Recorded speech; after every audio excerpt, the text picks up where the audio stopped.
Last night, when the Marlins needed some spark, they turned to two of their biggest stars. Hanley Ramirez got him started with a two-run shot. And with Ricky Nolasco dealing, Logan Morrison went deep as well. It was a 3-0 win for the Fish. Today by the Bay, the Marlins look for their first series win of June.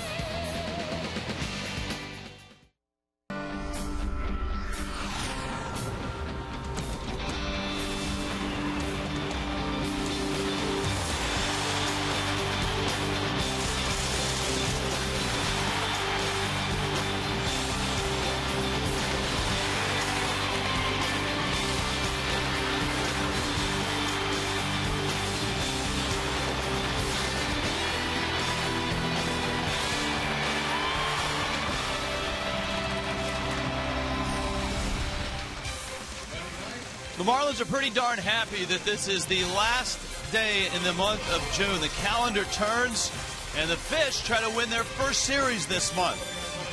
Stomper making the tour on Root Beer Float Day here by the Bay as the Marlins and the A's finish off this three-game series. Rich Waltz along with Tommy Hutton.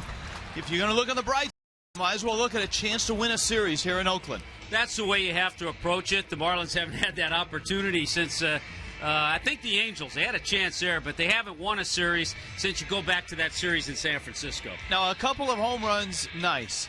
But one of the things that has been missing in the month of June, that's the top of the order getting on base. And Emilio Bonifacio all of a sudden is showing a little bit of a spark there. When you don't hit a lot of home runs, and that's been the case here in the month of June, you have to try to create some excitement. Emilio Bonifacio can certainly do that. He forces that error there from the shortstop, Pennington, because of his speed. He has the green light. Jack McKeon told Rich and I he wants him to run.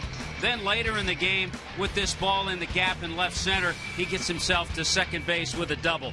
Utilize that speed, and you and I had the opportunity, and it's a great part of our job to talk with Jack McKeon in his office, and he wants Bonifacio to do that. And he wants to do it more often. So if Bonifacio can get on base, look for him to start running a lot more this year.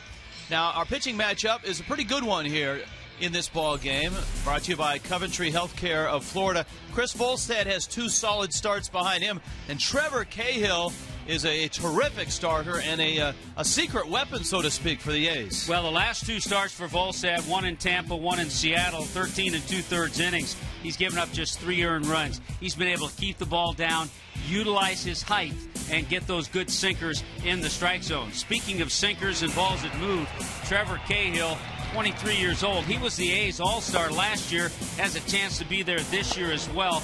Tremendous movement. That's what we hear about Cahill. He's also pitched well at home. He's 4-3 with a 2.39 ERA at home. And how about the last 13 games for this Oakland A's pitching? Their ERA is about 1.5. They've pitched very well. Yeah, they have the best ERA in the American League. So it's the Marlins and it's the Athletics on a Root Beer Float Day, the last day of June. The series finale coming up from Oakland.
It's happy hour with the Fish. Overstock.com Coliseum, Oakland County Coliseum, Oakland Alameda County Coliseum as it used to be known. The Marlins will come to the plate in this orderly fashion. It's brought to you by Warren Henry Automobiles. Emilio Bonifacio is going to play shortstop in this ball game. Omar Infante is at second, hitting second. Gabby Sanchez at first, hitting third. Hanley Ramirez, the DH in the cleanup spot. He and Logan Morrison both went deep. Morrison's in left. Mike Stantz had a rough series. He's in right. John Buck right back, day game after a night game behind the plate. Jose Lopez at third, and Dwayne Wise will play center field and hit ninth. The umpiring quartet has arrived. Chris Conroy has drawn balls and strikes duty. Tom Hallion, the crew chief, Phil Cuzzy, and Bill Miller. And today is the best day in terms of weather in this series. It is a gorgeous day here in the East Bay, 70 degrees. Chamber of Commerce Day. The Oakland Chamber of Commerce, I think, actually is here, Tommy, and they'll be delivering our root beer floats later in the ball game. Well, they ordered up root beer floats, and they ordered up this gorgeous day. It is absolutely spectacular. Best day we've had here. Our Toyota trend, just to set the table in this ball game, as the Marlins and the Athletics meet in Game 3. This season in day games, Jack McKeon sitting in the shade, 6-14. That's last in Major League Baseball. That is your Toyota trend. And, of course, the other overriding trend for the Marlins is that it's been a disastrous month of June. A win last night, and the Fish are 4-23. No matter what they do in this ball game, they will be assured of having one of the worst months in the history of baseball. If the Marlins win, it'll be the 45th worst June in the history of Major League Baseball. And the Fish certainly have scuffled after reaching the top 10 over. The Fish come into this ball game at 10 under. Chris Volstad, those pitched well his last 2 times out. Eduardo Perez, the Marlins hitting coach, told us this guy is the best kept secret in baseball, and that's Trevor Cahill. Even though, as Tommy pointed out, an all-star, 8-5, 3.09 ERA. Well, also in talking to John Buck, who's faced him before, John 1 for 5 against Cahill. First thing he told me about him, he said his ball has tremendous movement.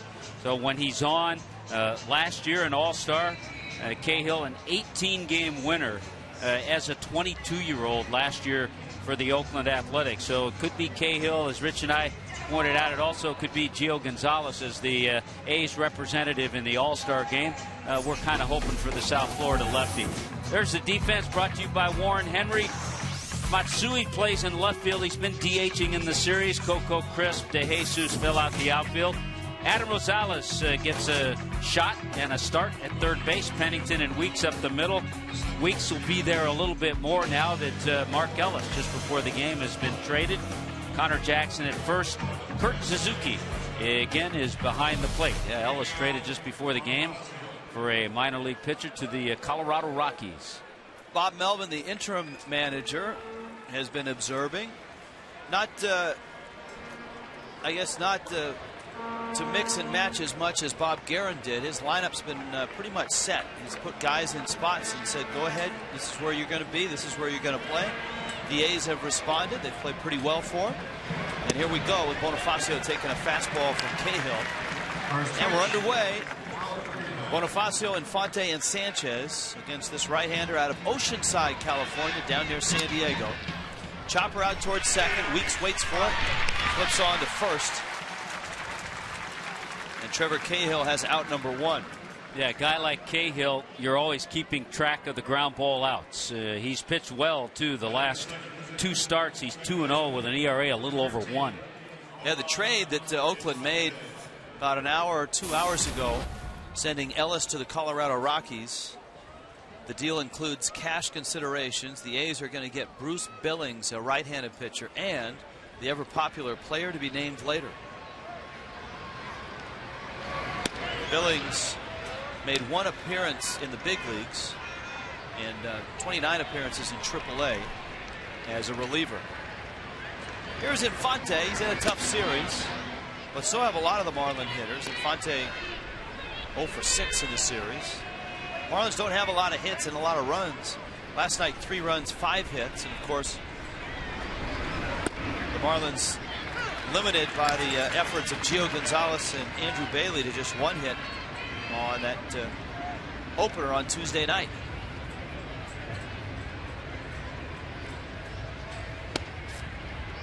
And Cahill misses up.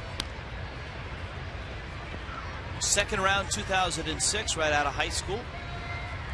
He's a guy that really, since May of last year, has just been dominant at times. Pennington fires over to first in time, and Fonte is out number 2. Time for the scouting report on Trevor Cahill. 18-game winner last year, ground ball pitcher. He has a curve and a change, but you'll see lots of sinkers. And last year, as a 22-year-old, the last 22-year-old to win 18 games or more in the American League, you have to go all the way back to 1985. Brett Saberhagen won 20 games with the Royals. That's nice company. Yeah. Gabby takes a strike. We apologize that the Fox box, which brings you the account, the score, the inning, is on the fret, so to speak. So here's the 0-1 to Gabby Sanchez. We're just underway in Oakland. The Marlins and the Athletics have split the first 2 games of the series. Trevor Cahill has 2 ground ball outs to start the game. Sanchez has a hit in this series, and the 1-1 misses away, and it's 2-1. Since May 1st of last year, Cahill is 26-12 with an ERA of under 3, 2.89. When you have, and we've discussed this often, an ERA under 3, and last year his ERA was 2.97. Under 3 in the American League facing DHs, that is outstanding. 2-2. And the count runs full at 3-2. He's a big kid. He's 6'4", 236. Andy Ramirez DHing in this ball game, and he's on deck.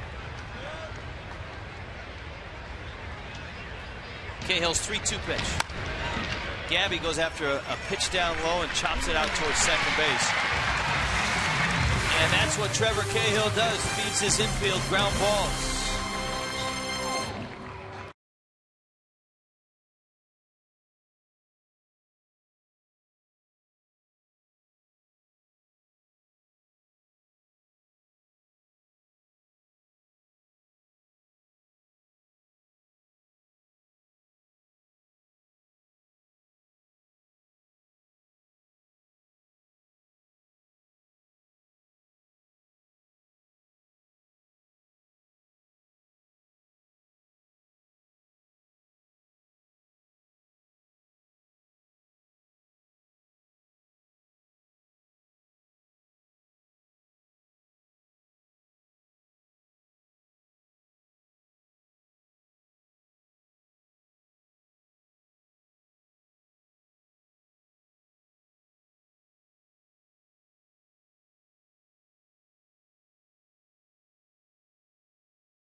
And Athletics. Warren Henry brings you the Oakland lineup.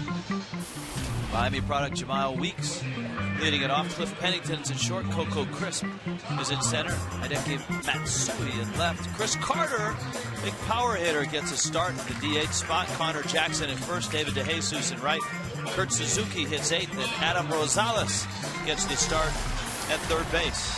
Well, there's a look at the numbers for Chris Volstad. I'll tell you what, we talked about Cahill and the ground balls. If Volstad is on his game the way he has been the last couple of outings, he's going to get as many ground balls too. Weeks, Pennington, and Crisp, and the first pitch is a strike. Welcome back to Fox Box. As it's back up and working, our crack staff doing a nice job in the truck to avert a baseball disaster. Weeks hammers that ball to right. Stanton goes back and makes a nice catch. Mike Stanton has kind of showed off some nice defense in this series out in right field. He's made a diving catch and a crashing catch against the wall in each of the first 2 games. Al Warren Henry with the defense. Morrison, Wise, Stanton. Jose Lopez starting at third. Bonifacio and Infante up the middle. Gabby at first, and John Buck has caught all 3 games, as has Kurt Suzuki.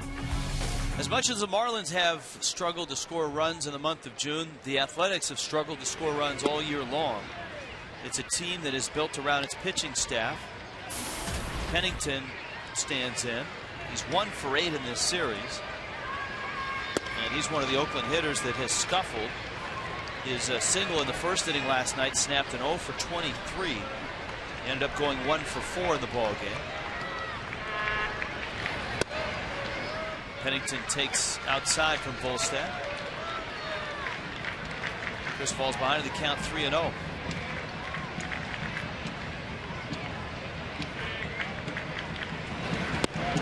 Right back to work, and he gets a strike from Chris Conroy, the home plate umpire. If you think, Rich, about the last couple of outings of Chris Volstad, you're thinking pace. He's had good pace. He has had terrific location with that sinker, and that's why he's had success. Pretty good velocity there, too. 93 on the fastball. 3-2 pitch, laced to the center field, a base hit. Pennington is aboard.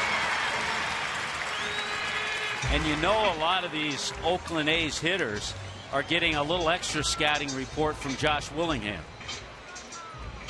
Willingham with a sore Achilles, been on the disabled list, but we talked to him yesterday. Took batting practice, ran the bases. He's going out for a couple of rehab games, and Oakland's hopeful that they can get him not only back on the active roster, but back in the lineup, because he does add some pop to him. Here's Coco Crisp. Crisp, a base hit last night, had a couple hits on Tuesday night. So you know the geography a little bit better. I know what direction, but Sacramento is about how far? Sacramento from here, about 2 hours, a little over 2 hours. So not too far. There's an In-N-Out Burger stop in the city of Davis, which is just outside of Sacramento. That's a recommended stop. Go through Fremont on the way there. Unless you try to make that drive during rush hour, and then you're gonna have a tough time getting through the interchange up there in Sassoon. As 680 heads up to Sacramento.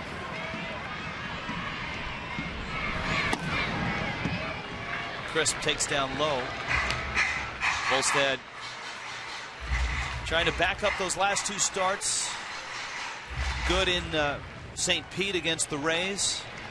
A run in 7 innings. Good in Seattle against the Mariners. 2 runs in 6 2/3 innings. That ball sinks out. Count runs to 2-1. And the ground ball outs were there, as you pointed out. 14 ground ball outs in the start in Seattle against the Mariners.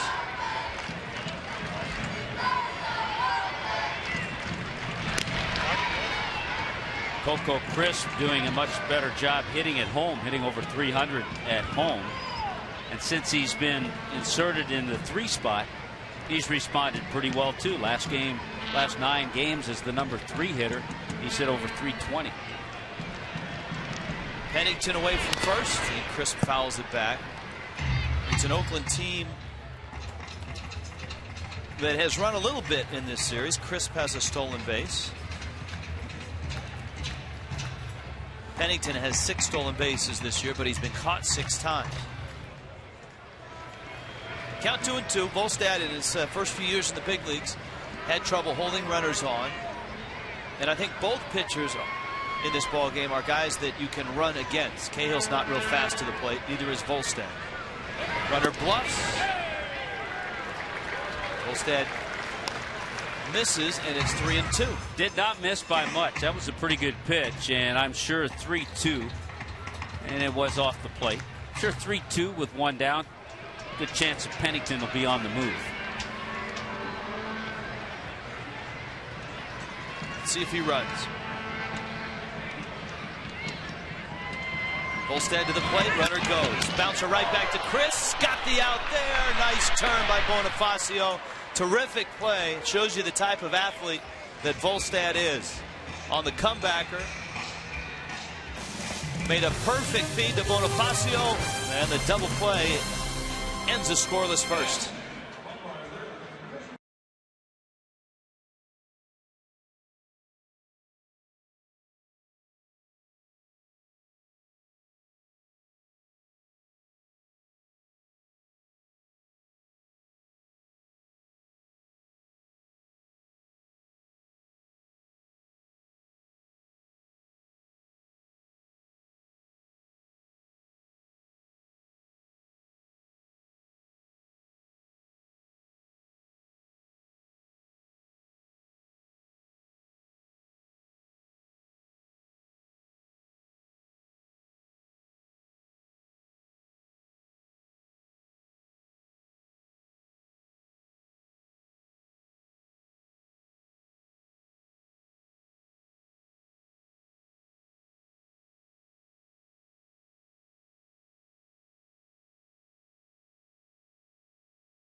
Hanley Ramirez, Logan Morrison, and Mike Stanton against Cahill. And his first pitch runs inside. It's 1-0. Ramirez homered last night, a 2-run shot with 2 outs in the first against Guillermo Moscoso. Of course, Logan Morrison in the fourth had a solo homer. And for Hanley, just his 5th homer of the year.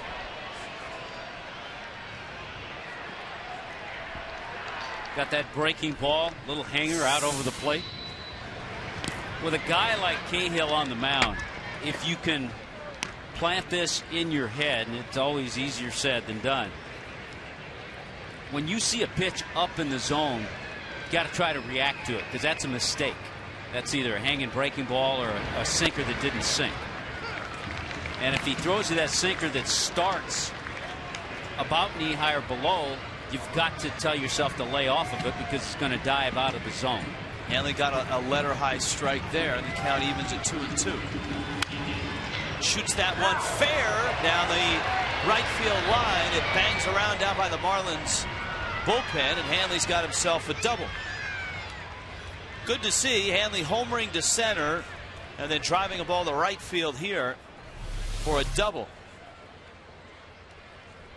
And again, there's that pitch up. He took advantage of a mistake. Our checkers double of the game. Hanley banks it just fair, and it gets into that bullpen, the Marlins bullpen, down the right field line.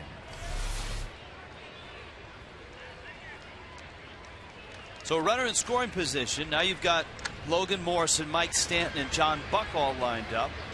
And Morrison, even though he homered, drives that ball to right. It's deep, and it's over the head of the right fielder, DeJesus. Hanley got a late start, and he'll be held at third base. Now he's coming home. Here's Weeks' throw, and he scores.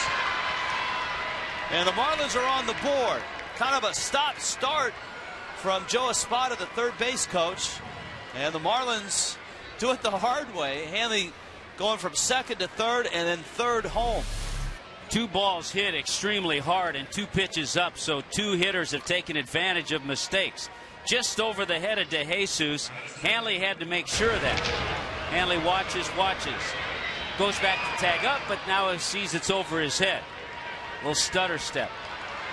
Sees the relay come into Weeks, who's very deep into right field. and knows he can get to the plate, and he did. So back-to-back doubles, an RBI for Morrison, and here's Stanton. Cahill misses up with a breaking ball. It's not been a pleasant trip to Oakland for Mike Stanton.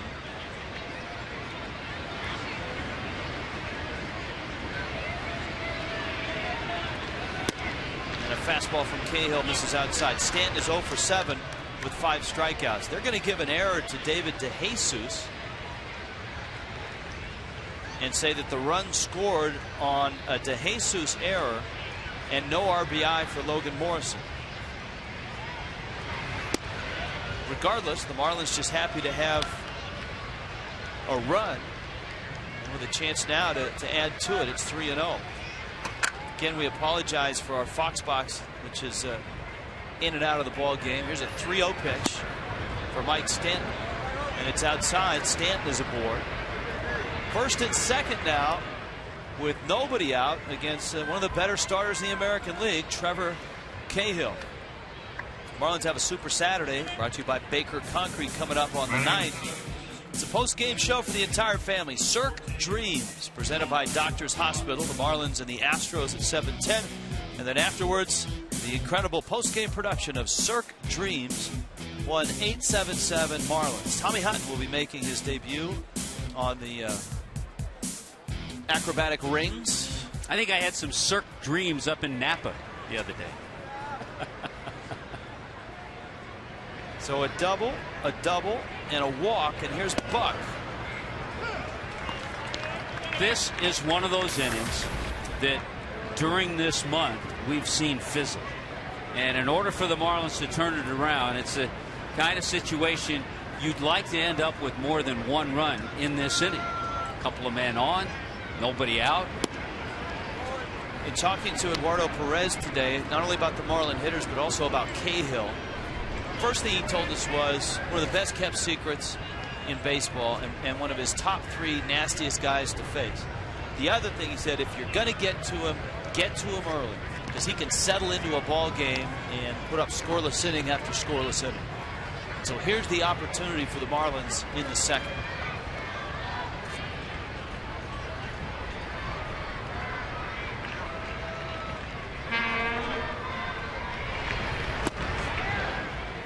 Cahill misses. And a hitter's count now for Buck, who was 0 for 6 in this series. He has company, though. Told you the Marlins have not torn it up here in Oakland. They did not hit well up in Seattle. And Cahill all over the place right now. Yeah, he is struggling, and he is leaving a lot of pitches up.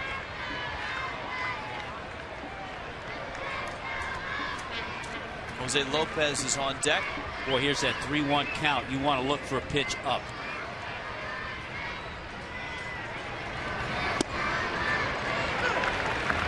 Got a strike, and it's 3-2.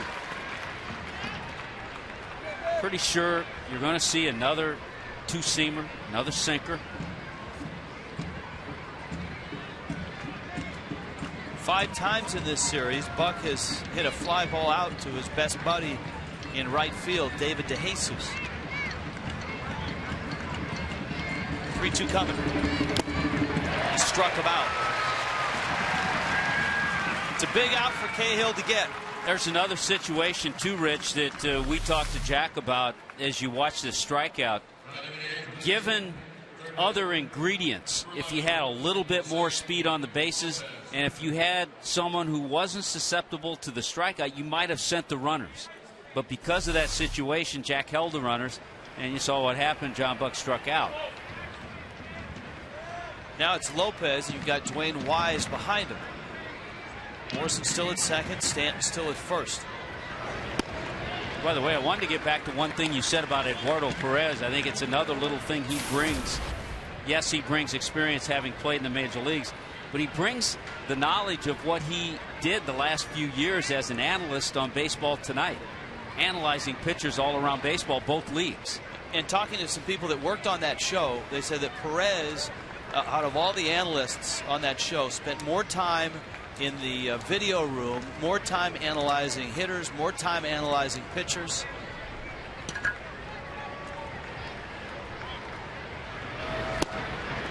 Pitch misses outside to Lopez. So while some National League hitting coaches might walk into a series like this and say, you know, I don't know that much about Trevor Cahill, Eduardo Perez knows a lot about him because he's watched him pitch.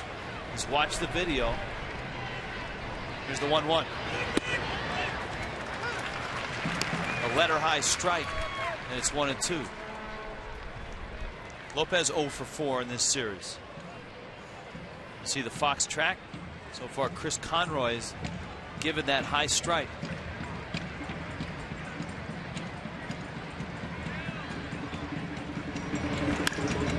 Ground ball to short. Pennington Weeks the turn. Double play. So Cahill gets a double play, and the Marlins do get a run, but there was some fizzle to the second.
Stars will gather together in the Arizona desert for one spectacular night in the summer's biggest event as Fox brings you every thrilling moment of the 2011 Major League Baseball All-Star Game.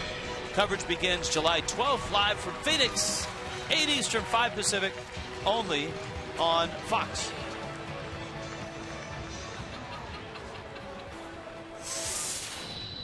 Here today on a glorious day in Oakland, Chris Volstad and Trevor Cahill matched up.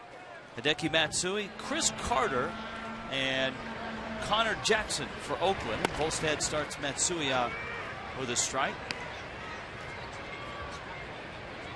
Matsui doubled in the first game. Took an 0 for 4 last night.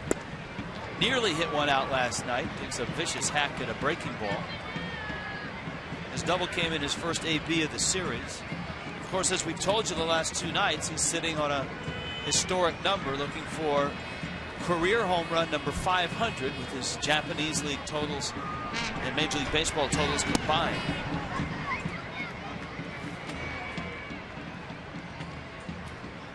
And we tip our cap to MLB International, who's watching our telecast this afternoon from Oakland.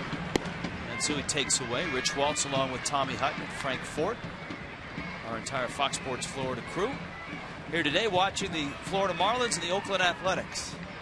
2 teams that have scuffled in June. The Marlins of historic proportion. Little roller with Infante to his left. Picks it up, flips it on over to first, and in time. By the way, Rich, Matsui has been one of Bob Melvin's projects. One of the first things he did when he took over was to tell Matsui, you're my guy. You're going to be in there mostly as DH, some in left field as he is today. And I think as we heard Kurt Suzuki tell us on the postgame show 2 nights ago, Melvin has instilled a positive energy, and that's one of the first things he did. He went to a lot of guys and said, this is your role, this is where you're going to hit. Because with Bob Guerin as the skipper, oftentimes the lineup would change in strange and mysterious ways.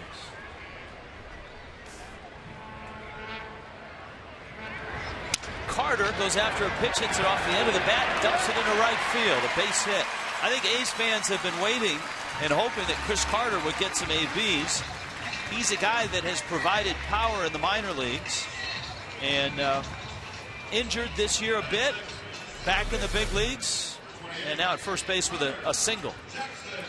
Yeah, he has power. There's no question about that. In his 6 years in the minor leagues, just shy of 150 home runs and a really nice on-base percentage at about 380. He's only 24 out of Las Vegas. He's been the A's Player of the Year in their organization in 2008 and in 2009. So he's at first. Here's Connor Jackson now. Volstad misses down low. Chris got a double play grounder from Coco Crisp to get out of the first. Jackson, the Cal Bear, had the Cal team here last night, throwing out one of the ceremonial first pitches. And a guy who spent 6 years in the big leagues with Arizona. And he was the first guy that everybody turned to when Bob Melvin was named manager here, because he played for Melvin in Arizona and had nothing but positive things to say about him. He remembers that 2007 postseason run by the Diamondbacks. When you're a player and you kind of move from team to team, it's always a great feeling if you go to a team where the manager is a guy who knows you, if not from the big leagues, maybe from the minor leagues. Dwayne Wise makes the catch out in center field. And those Diamondbacks continue to play well. Coming into play today, 2.5 games behind San Francisco. I believe the Diamondbacks are off today. The Giants in Chicago taking on the Cubs. And the Giants have a 1-0 lead in the 6th in Chicago. Here is David DeJesus.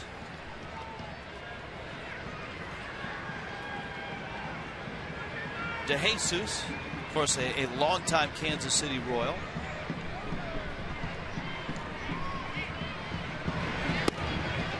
Takes a breaking ball for a strike. He's one of those guys too, Tommy, where I think if David DeJesus is, instead of a Kansas City Royal, is a Chicago White Sox or a Yankee or a Dodger, probably is a lot more notoriety about his skills and his game. Hits a ground ball out towards short. Bonifacio to first in time. And Chris Volstad is through 2. Marlins have a 1-0 lead in Oakland.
Talented brothers playing in the major leagues. Right now the Uptons are runaway leaders. The Molinas, the catching Molina brothers, getting 14%. Benji, I think, has already texted in 789-789. Dwayne Wise, first pitch hitting to center, hits it pretty well. And back goes Crisp and runs it down just shy of the track. Ball will carry better here in the daytime than we've seen in the first 2 night games in this series.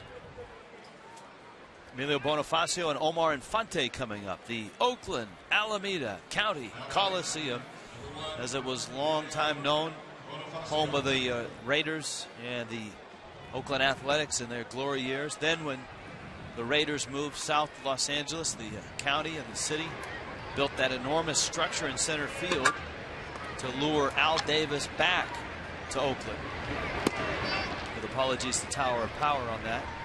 And once they arrived, it turned what was a, not a bad little ballpark into kind of an odd monstrosity with all those seats and that enormous structure just sitting out there in center field. It's almost kind of looms out there in straightaway center. Somebody parked an aircraft carrier out in center field.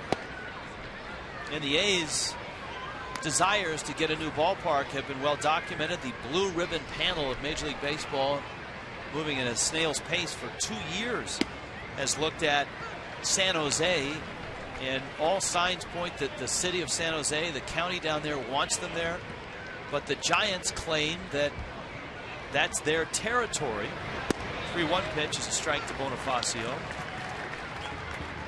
Oddly enough, Oakland is closer to San Jose than San Francisco is to San Jose. And yet the Giants feel that that is their territory. Bonifacio's aboard, a walk.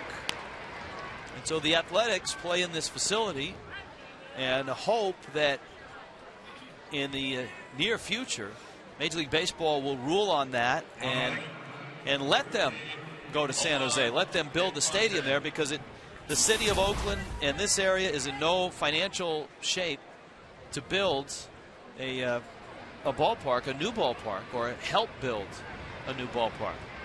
See if Bonifacio is on the run, Tommy. We had a chance to chat with Jack McKeon about that. Yeah, and the one thing that Jack said, first of all, he has the green light, as does Hanley.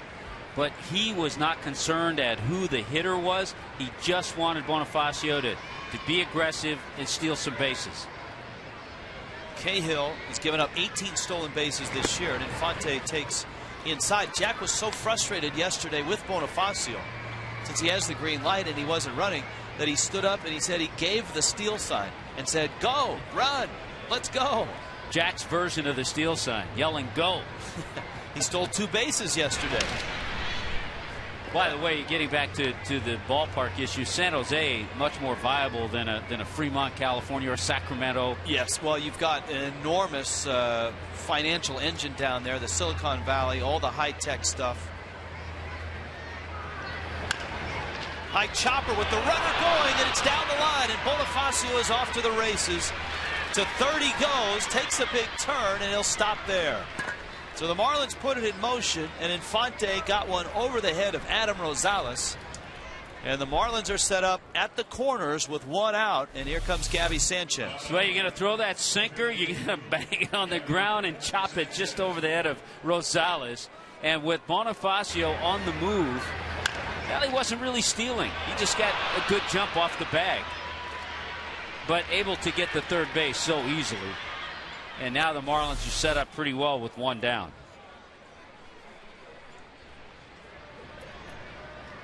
Now it's Gabby Sanchez.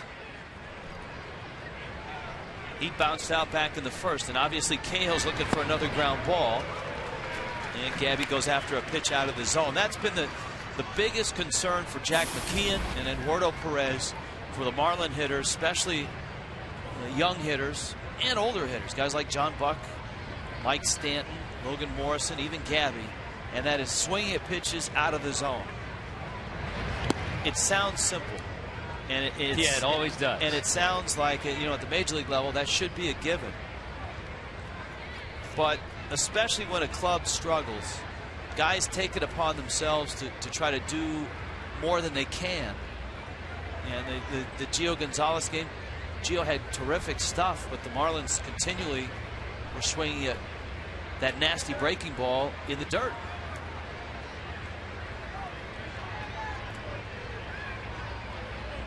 And this is the situation. First month and a half of the season, we saw Gabby excelling. man in scoring position. In this case, third base, one down. And it was almost a given.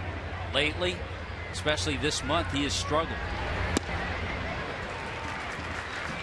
Big swing and a miss, and it's 1-2. The Marlins had an opportunity in the second after back-to-back doubles and a walk to Mike Stamp. First and second, nobody out.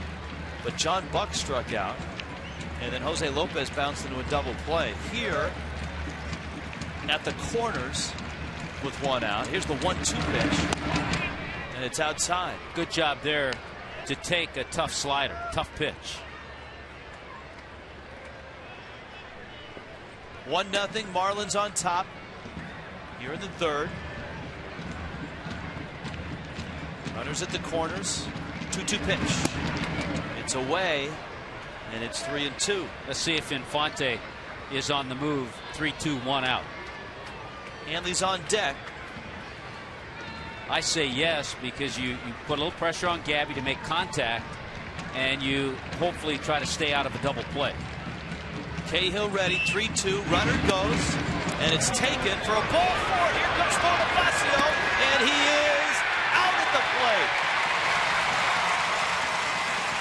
I don't think I've ever seen that. On ball four, the catcher, Kurt Suzuki, threw to second, and Bonifacio came home. Wow. You had a situation, could have had bases loaded and one out. I'm not so sure Bonifacio knew what the call was. Weeks with a heads-up play, a pretty good throw, and Suzuki blocking the plate to keep Bonifacio off. But this is bizarre, and I'm with you. I'm not sure I've ever seen this either. 2-4-2 on the putout. Suzuki stuck that left leg out and got enough of Bonifacio to not only slow him down, but bring the glove down and tag him out. And so here's Hanley with runners first and second. And he chops one to third. And the Marlins' third inning fizzles out. 1-0 Fish.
In the dugout, waving his arms and talking to anyone that was close to him as if to say, what in the heck is going on out there? Well, the Marlins, and again, this is a broken record. We talked about this the entire month of June. How many times, how many opportunities early in the game have the Marlins had chances to score more runs and make it a 3 or 4-0 lead as opposed to 1-0 as it is now? And the last two innings have been a perfect example of that. Here's Suzuki, who takes inside. An 0-for-5 series for Suzuki. I threw my arms up in the air. But you were the only one who saw it. I'll tell you, it was a nice play by Suzuki, who actually had been instructed by his general manager, Billy Beane, not to block the plate. But maybe he felt with the diminutive Bonifacio, you pick your spots. You pick your spots, and he picked a nice one.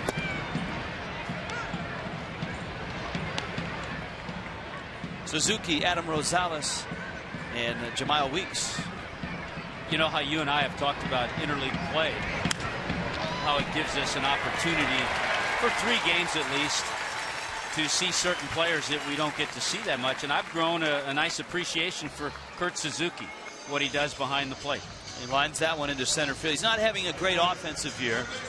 He hasn't had a great year throwing out runners, but in terms of calling a game, handling pitchers, blocking balls in the dirt, he is very, very good. He's a very athletic catcher. And here is Rosales, who's getting his first start of the series. Rosales, 28-year-old. Came up in the Reds organization. He chops it towards short. That might be 2. Infante's turn is on the button. Nice turn by Omar Infante. Chris Volstad gets a 6-4-3 double play. Second double play for the Marlins in the ballgame. Oh, those double plays help, and when you have the good two-seamer working, you're going to get the ground ball. So a nice turn, good feed by Bonifacio, terrific turn by Infante. 6 ground ball outs. Of course, 2 of those are incorporated in the double plays. There is Jamiel Weeks now. He shortens the bunt, takes a strike.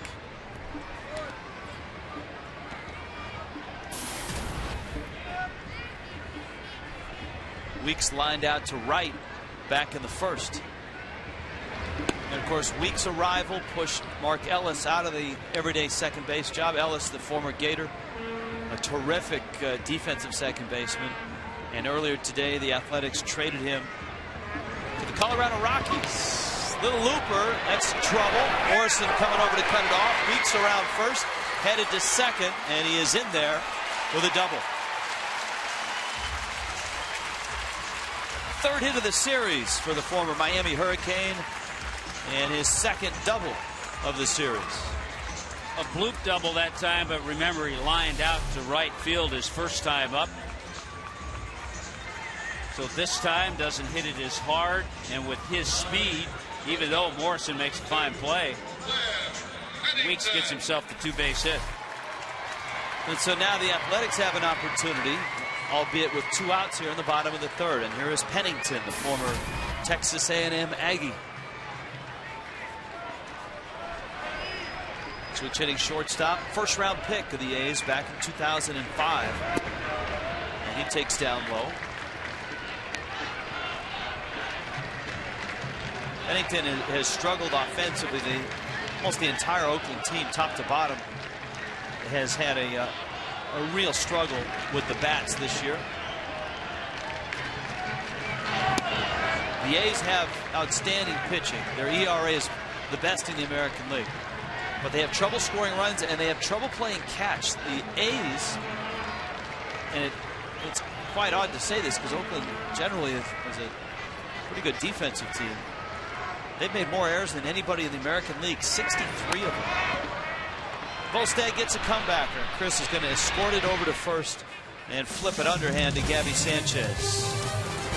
Still 1-0 Marlins.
Trevor Cahill on the mound for the Oakland A's on Root Beer Float Day here in Oakland, the 12th such annual event. It all benefits the Juvenile Diabetes Research Foundation. And starting at 10:30 this morning, fans were lining up here in the ballpark to buy their official Trevor Cahill mugs, and it is filled with the root beer float. You get a couple of scoops of ice cream, vanilla ice cream. There they are lined up buying the mugs. There is that good-looking vanilla ice cream. And then you get the root beer on top of it, the old-fashioned root beer floats. They're expecting a crowd somewhere in the neighborhood of 25,000 for this root beer float day to raise money for the Juvenile Diabetes Research Foundation. And Rich and Tommy, I did find out one thing.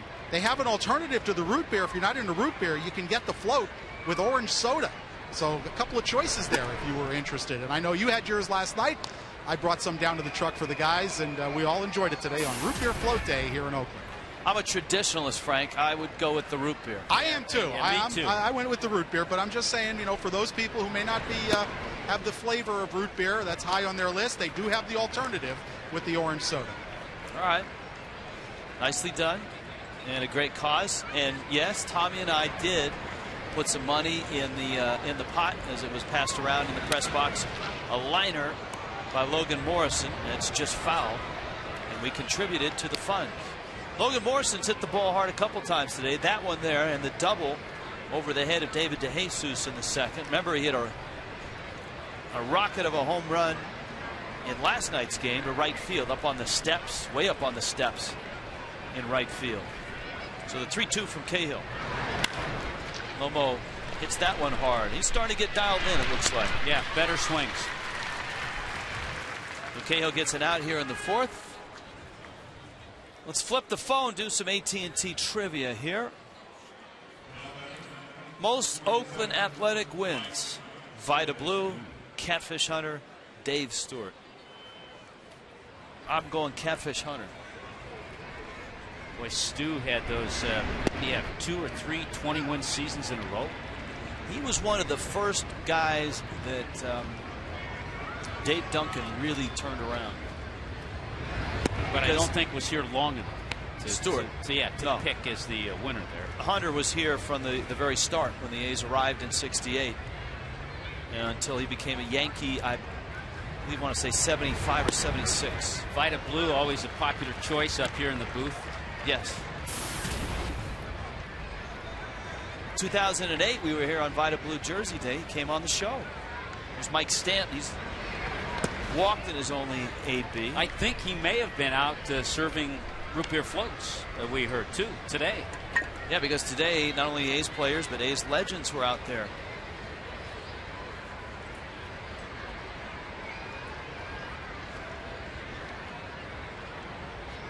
Here's the 2-2.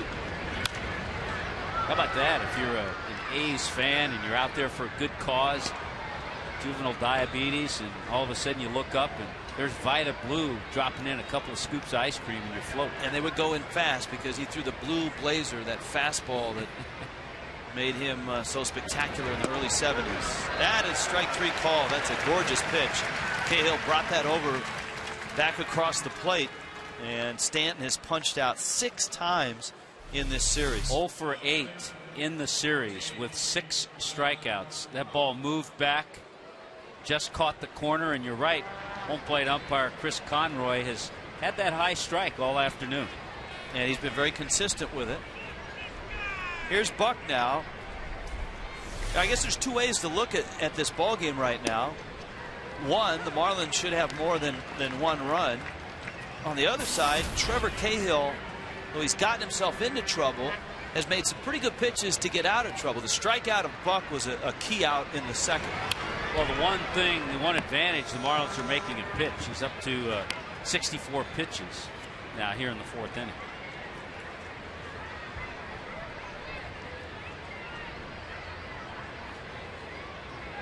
Won his last 2 starts. Beat the Giants and won in Philadelphia. And he bounces one up there. He's been pretty durable. 30 or more starts each of the last 2 years. He's on his way to do that again this year. You know, the A's had the lowest ERA in the American League last year. Oakland finished at 81 and 81, and that snapped a 3-year skid where they did not have a record at 500 or above. Buck dumps one into left field. So John with a 2-out single. This copyrighted telecast presented by the authority of the Florida Marlins may not be reproduced or retransmitted in any form, and the accounts and descriptions of the game may not be disseminated without the express written consent on Root Beer Float Day of the Florida Marlins. Lopez now. He bounced into a double play, and that's one of the good pitches that Cahill has made to get out of an inning. That finished the second after the Marlins had runners first and second, nobody out. The punch out of Buck and the double play from Lopez.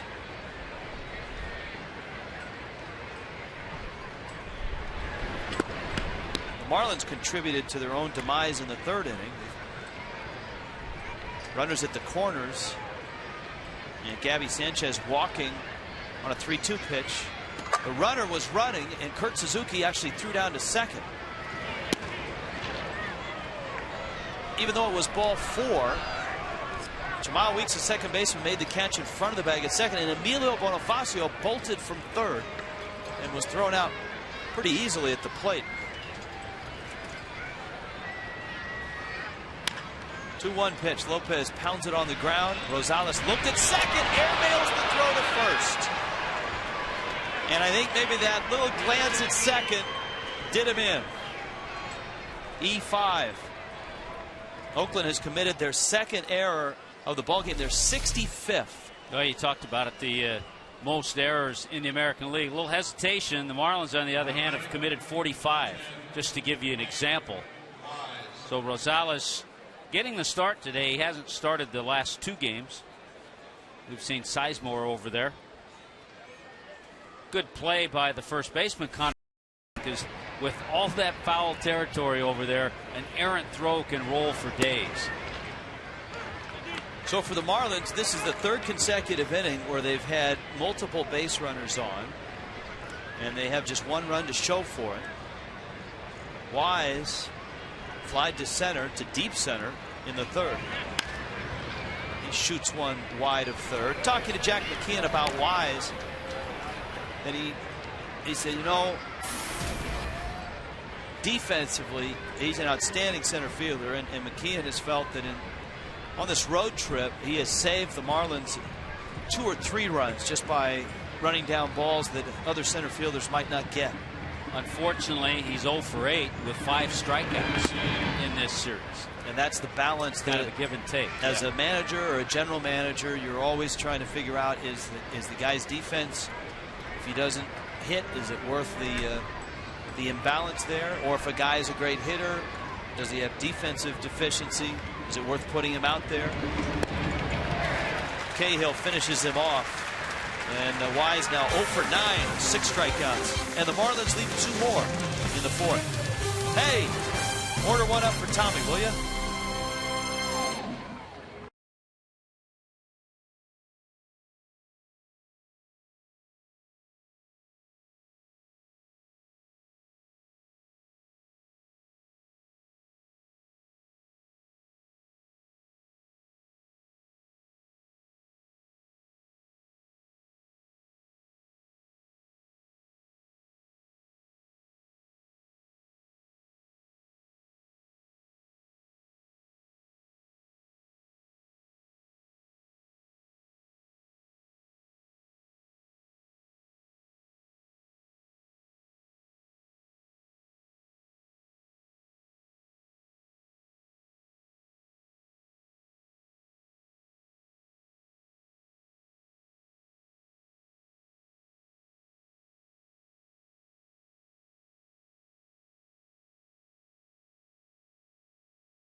Day brought to you by Florida Power and Light. FPL is working to make its system stronger, smarter, cleaner, and even more efficient.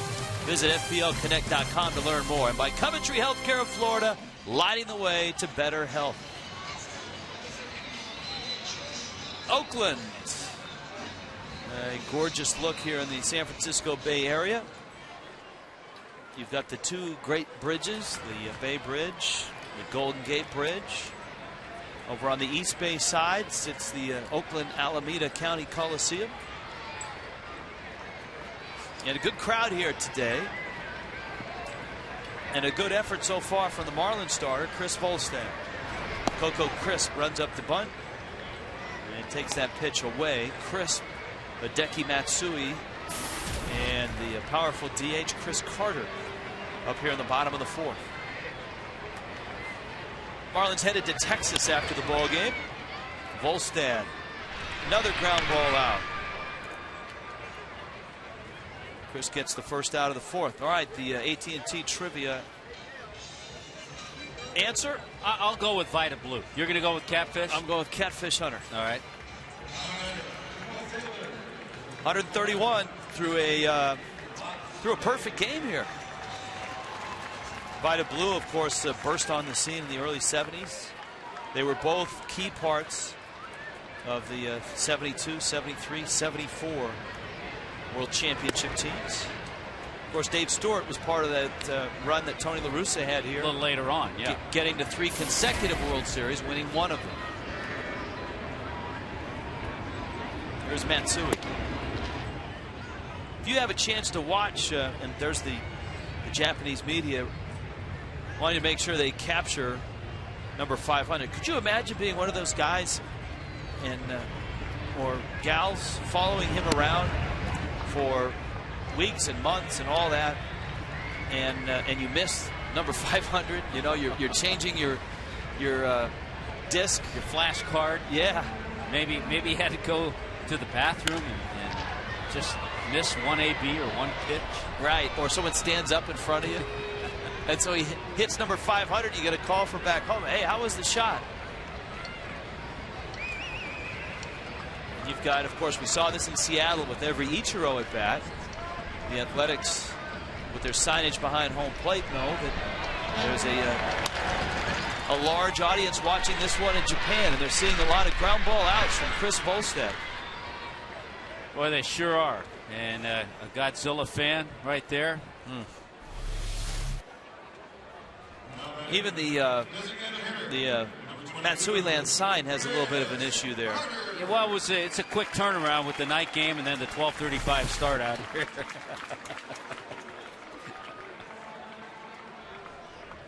I've got 9 ground ball outs already for Volstad, who had 14 in his last start. And here is Carter. We're telling you about Carter, the A's need for some pop. And maybe Carter can provide that. Overhand curveball from Volstad for a strike. Carter made his major league debut last year. He did not get off to a great start. He was 0 for 33 to start his major league career. And then he went 13 for his next 38 over his final 13 games. But as you pointed out, a prolific minor league run. A couple of years ago in A-ball, he hit 39 home runs. The next year, he followed that up. Double-A Midland hit 24. Some say he resembles a right-handed Ryan Howard a bit. Well, the A's would love that. A's could only hope, yeah. Is that what they get? No, that's just in resemblance. In terms of power and production, we'll have to wait and see. Strong guy out of Las Vegas. Drives it to center. Wise is there, and he makes the catch. How about that? Chris Volstad following up 2 very good starts, has 4 innings in the book in a 1-0 game in Oakland.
Men hair color. On to Texas, where 100-degree weather awaits us. 3 games in Texas. Lexi Ogando will be pitching for the Rangers. We look forward to the upcoming schedule. You can live forward with Just for Men hair color. Bonifacio takes a fastball high from Cahill. Top of the order for the Fish here in the 5th. Emilio Bonifacio, Omar Infante, and Gabby Sanchez. Bonifacio has walked. And he drops down a bunt, and it's a good one. Suzuki's got no chance. If Bonifacio can incorporate that into his game, and I know we've been saying this for the last 2.5, 3 years. We've seen him make improvements offensively, Tommy. This would be a very vital one if he can do this. And you see what he did. He almost squared and bunted as if it were a sacrifice. Gave the third baseman time to charge, but he has such good speed. No chance at all to get him. Frank? Rich and Tommy, if I may, Emilio's now tried 34 bunts this season. That is the 9th time as he runs, and he's going to get there easily as the pitch gets through. That's the 10th time, I believe, that he's got either a hit or a sacrifice. But coming into today, he'd fouled off 17 of 33 bunt attempts. So that is, as you mentioned, a part of the game that can improve and make him an even more dangerous weapon. And talking to Eduardo Perez, the Marlins batting coach, one thing he noticed that on a lot of the bunt attempts that he watched Bonnie, the bat was behind the plate rather than being out in front where you can work the ball either way. So he said that's an area where Bonifacio definitely can and has to improve and thus increase his value to the team. Back up to you. All right, thanks, Frank. Now Infante is going to take that same tip and try to move Bonifacio to third.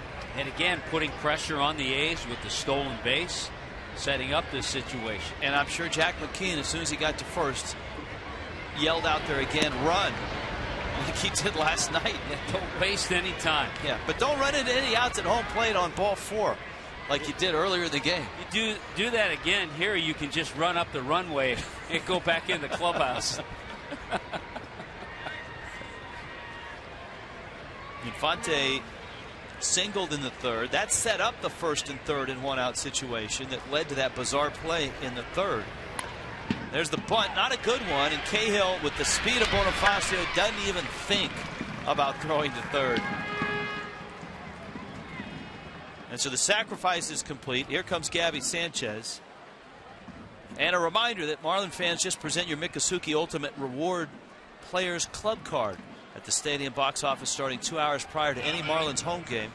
You get a $10 discount on up to 8 infield box seats. Offer cannot be combined and is subject to availability. Miccosukee Resort and Gaming.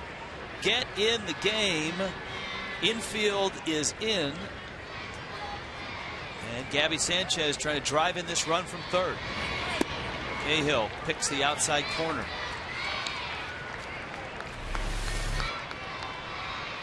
Between pitches, Joe Espada, Emilio Bonifacio, I'm sure discussing a couple of things.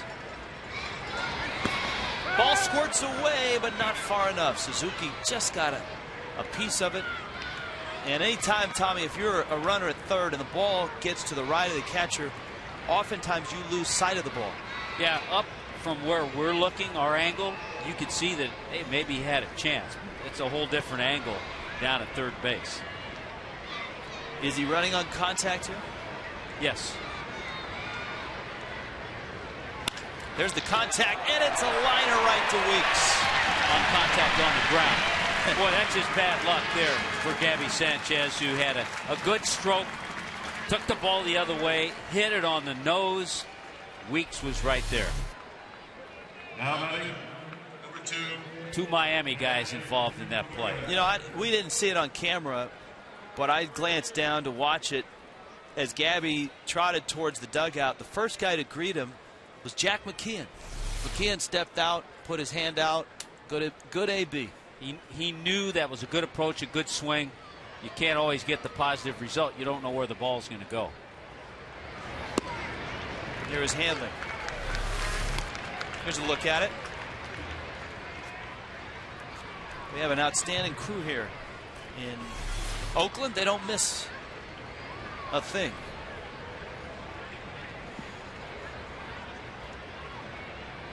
We fired the Fox box operator in the third inning and hired a new guy. So there's a little tapper, and that might score the run. It will. Bonifacio scores. It's still going, and it stays fair. And by about 10 inches, the Marlins pick up a run. Hanley Ramirez an infield single, and Bonifacio crosses. It's 2-0. Well, the A's did the only thing they could do. Hope maybe that ball trickled foul. Hanley with the big swing, a swinging bunt. No, he's going to beat it out with Rosales playing back. So his only hope is that it goes foul, and it just died in front of the bag. Sometimes the line drives get caught, and sometimes the slow rollers turn into RBI singles. So an 89-foot RBI single. Let's see if Hanley is running with Morrison up. He doesn't have to run. Well, Suzuki turns around and almost throws him out. Hanley started with the ball getting past Suzuki, but it kicked right back to the Athletics catcher, who wheeled and threw a strike to second. Well, Suzuki certainly familiar with that comes right back. That's like you do when you're a kid. Throw the ball up against the wall and practice fielding ground balls. Came right back to Suzuki and almost caught Hanley. And the Marlins obviously have caught Trevor Cahill on a day where he doesn't have not only his best stuff, but his best control. He'll figure it out, though. He had committed to Dartmouth before he signed out of high school with the A's. Sharp kid. Morrison lines it into center field. That's a base hit. And Hanley is going to score. Welcome back, Logan Morrison. He scorched a home run last night. He's hit it hard all 3 times up here. He's got a double and a single to show. And the Marlins make it 3-0. Well, that's good to see. You can just tell by his approach, even his ground ball out, he took the count deep. It was a 3-2 pitch. Stays on that ball well. The front side stays on it. 2 hard line drives into right field. So that's a great sign. Hanley scores easily. So this is a real bonus. Stanton chops it into center field. That's a base hit. I'll tell you why it's a bonus, because it was another one of those innings that could have fizzled. And it didn't, and the Marlins have gotten some big 2-out hits.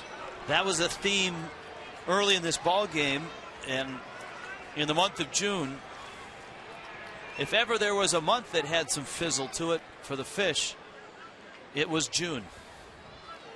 And the calendar turns tomorrow, and so does the temperature tomorrow as Ron Romanek arrives at the mound. The Marlins are going from the Pleasant Bay area into the oven of Arlington. Yeah, I think I checked, and temperature's about 101 every day. We'll dip down to 79, 80 at night, and the Marlins will have to try to find a starting pitcher also for that middle game, the Saturday game. Talked to Jack McKeon about that. The organization has not yet decided. You know, Brad Hand had pitched in the big leagues, but he's not pitched well in the minor leagues. He got knocked around in a single-A start. We talked last night, Eli Villanueva has made 3 very nice starts since going back down. As John Buck climbs in. Chris Sampson continues to pitch well down in AAA.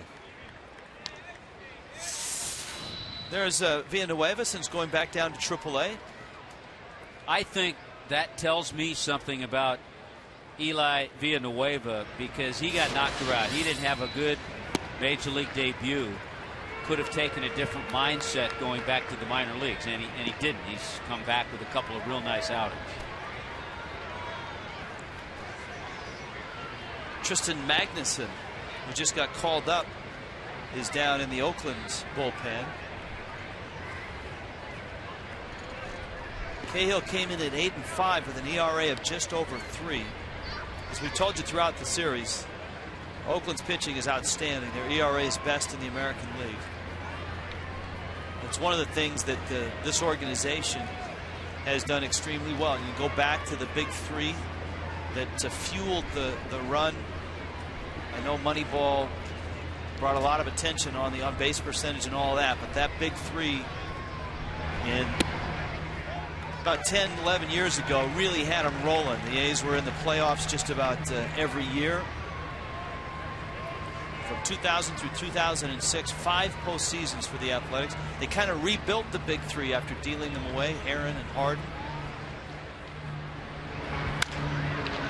Buck shoots that one down the right field line, and they seem to have unearthed some other good pitchers through trades. Gio Gonzalez was a real nice find after being traded a few times in his career before getting here. And this guy, Cahill, second-round pick back in 2006.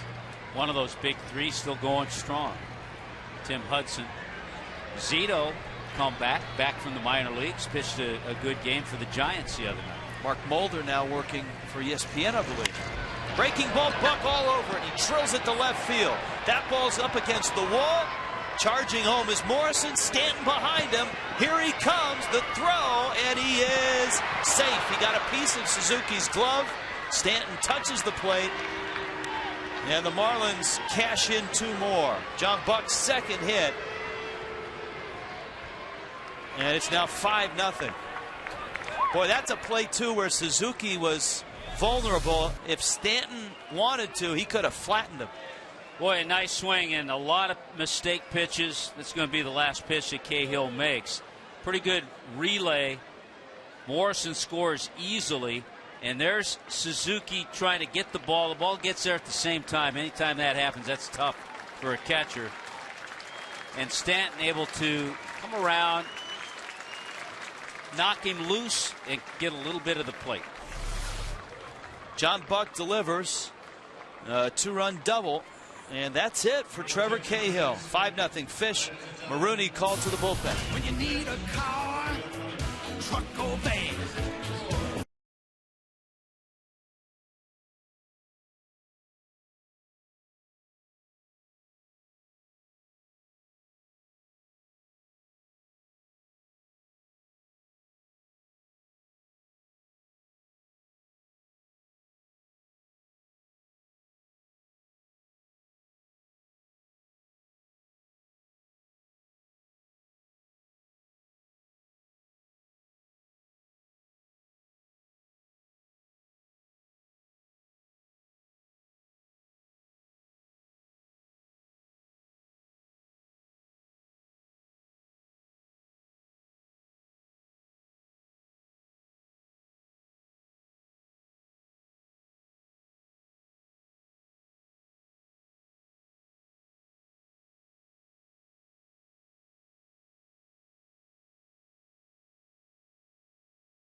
Cahill.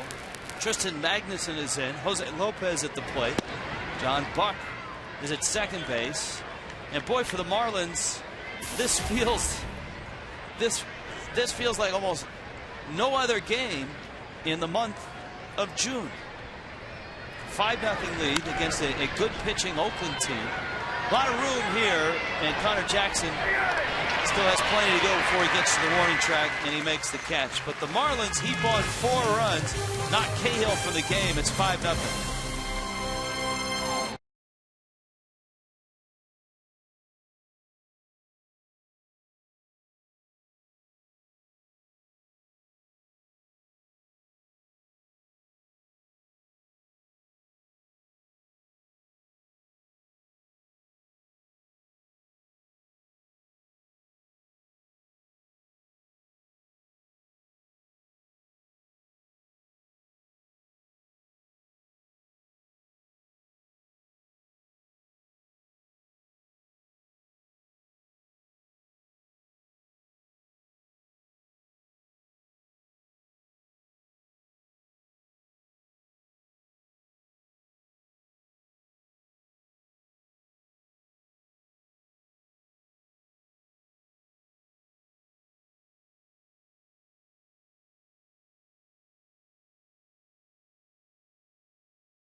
Happy hour with the Fish out here on the West Coast. It's 5 o'clock somewhere.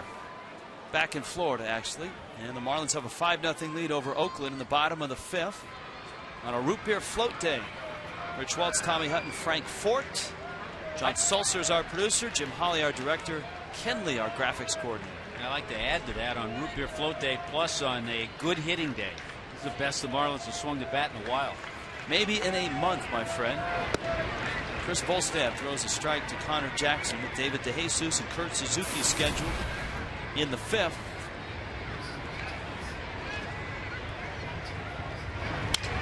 Breaking ball, a liner, and right there is Infante. You know, that play right there is a great example of what Perry Hill told us today, and that is that Omar Infante is playing Gold Glove caliber defense. Look where he's playing right now.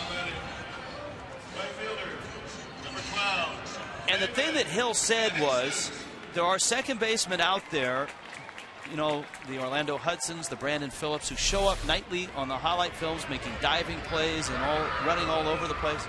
He said Infante, you don't see that many diving plays from Infante because he is positioned so well. Well, he's a good 15 feet to his left now with the left-handed batter David DeJesus up there. One of the guys that does that as well as anybody in baseball is Chase Utley with the Phillies. I can remember when we had John DeHaan on, the author of the Fielding Bible. And of course, they give the Fielding Bible Awards out, and Utley won one last year. Utley's not a guy that has great range. He's not smooth. He doesn't give you those fancy plays. But DeHaan said that all of the folks that voted for that award, be it Bill James or Rob Nye or some of the other of that blue ribbon panel, felt that Utley was so good at positioning himself, anticipating, being in the right spot, that's a skill as much as it is, you know, having a UZR, a terrific range factor. I mean, if you're in the right place and you don't have to leave your feet, that's just as good as making the diving catch in the highlight film play. And it's also a reflection on Perry Hill for positioning the infielders the way he does. Infante still leads National League second baseman in fielding percentage. DeJesus fouls that one off. There's Bone in there, and he's going home. And the Marlins are in Arlington. He said the ballpark's about 40 miles from home. So a good chance for a family man to get back home. That one's stroked hard into right field. David DeJesus with a single. He's aboard. Here comes Kurt Suzuki. That's an outstanding matchup tomorrow night. Anibal Sanchez, Alexio Gando. And if the Marlin bats are heating up here, it's good timing because they go to a very good hitters park, the ballpark in Arlington, against a Rangers team that is leading this American League West, and the Marlins will have completed their tour of the American League West when they get into Texas to face the Rangers. Yeah, very good hitting team too. Texas 43-38, a game-and-a-half lead over the Los Angeles Angels coming into play. Volstad throws a strike to Suzuki. He singled back in the third. Chris Volstad just cruising along. Oakland has 5 hits now.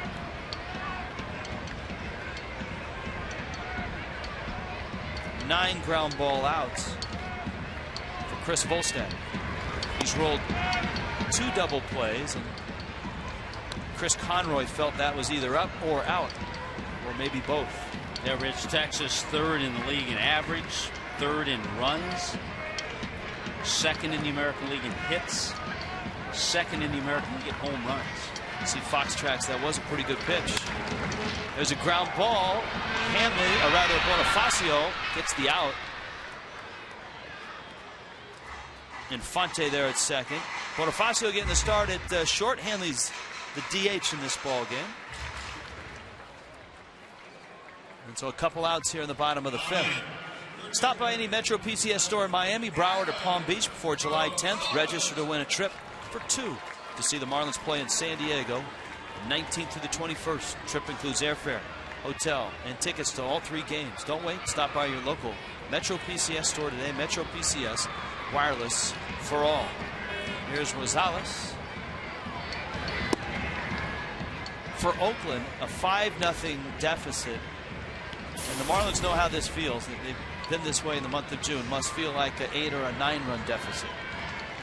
Because it's not a team that has a lot of pop.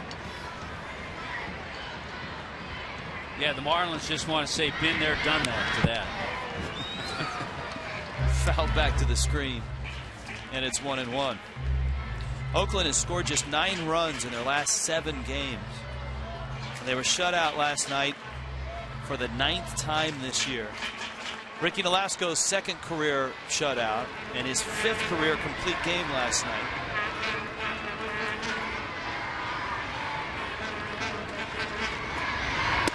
Ricky really made a nice adjustment after that first inning. He threw 25 pitches, gave up a couple of hits, and settled in completely. And he said it in his post-game chat with Frank Fort that he felt that the A's were kind of onto him, swinging early at first pitch strikes. To third, Lopez, the short way to Infante.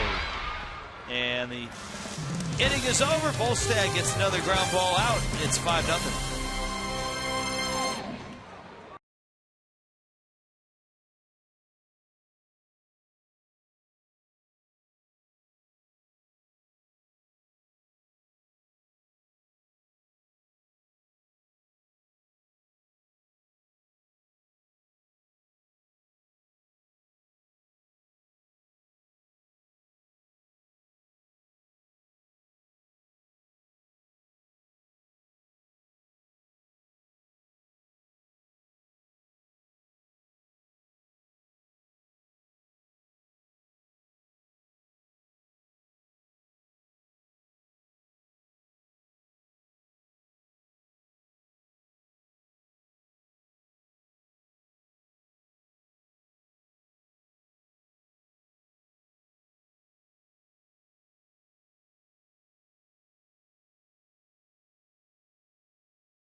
Along with Rich Waltz and Tommy Hutton here today.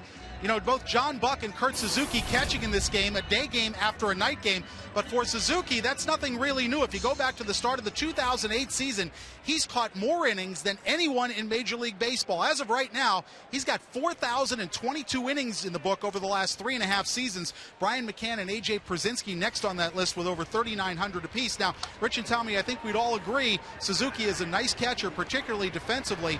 And playing that many innings is why skies it in the air to left field. Should be caught for the first out. I think we would agree that Kurt's a nice catcher, especially defensively. But you have to wonder 2 things. It's a testament to his skill, but perhaps also an indictment about the A's backup options. You wonder if it limits his game offensively and if it may shorten his career at some point catching that many innings, because that's an awful lot of innings to be behind the plate, although he does play his home games in generally a cooler environment here in Northern California. Rich and Tommy? Frank, that's a great discussion. Tommy, now, and the A's obviously did have in Bob Guerin a guy that was a catcher, and they value him. They signed him to a multi-year contract. There's questions about John Buck and how many games can he catch this year. And that's a balance that I know every manager goes through. Pudge, in his heyday, wanted to catch every day. I think Johnny Bench is a guy that people hold up in terms of numbers of games caught. But heck, I mean, it's tough to compare anybody to Johnny Bench in terms of durability or like on-field accomplishments. Yeah, that's not the norm there. Yeah, the backup catcher for the A's out of University of South Carolina, Landon Powell. So Wise pops out for the first inning against Tristan Magnuson, who's into his second inning of relief. If you just happened by, whether you're with us on the dish, on the extra innings package, or on MLB International today, the Florida Marlins are finishing off one of the worst months in baseball history. With a win last night, the Marlins 4-23 in June, but a chance to win their first series of the month. This is a ball club that was riding high going into June, 10 games over, the wild card leader in the National League, and a couple of key injuries, a slump from the top to the bottom of the order, and a young ball club kind of wobbled and then collapsed. Jack McKeon taking over. And swing and a miss by Bonifacio. Now, I'll tell you one thing that you and I learned today when we went into Jack McKeon's office. And that is that Jack McKeon isn't just here as a goodwill tour and as an 80-year-old manager, guy that's been in the organization since he retired in 2005, with the colorful language, I'll put it, language that we certainly wouldn't want going out on the airways. Jack vented for a good 10 minutes about the way the ball club has been playing, about the way he wants them to start playing, and about the way that the team needs to change the way they are playing. And Fonte slices it into right field for a base hit. I like the way he described the little meeting he had yesterday. It wasn't one of those yelling, screaming, airing out meetings. He called it an educational meeting. And he said, too, he goes, you know, I know people say, look, I'm from a different generation, and these ball players are new age ball players and all this, that, and the other. Well, bleep that, he said. He said, look, he said, baseball is baseball. And he talked about the hitters swinging at pitches out of the zone. He said, we got to swing at strikes. He talked about the pitchers and the guys in the bullpen. He says, guys in the bullpen, hey, I need them every night. But he also talked about the fact that right now he probably has too many guys in his bullpen. He'd like to have another bench player. And I think especially so when you get back to the National League Baseball. The Marlins will get back to National League Baseball on the upcoming homestand.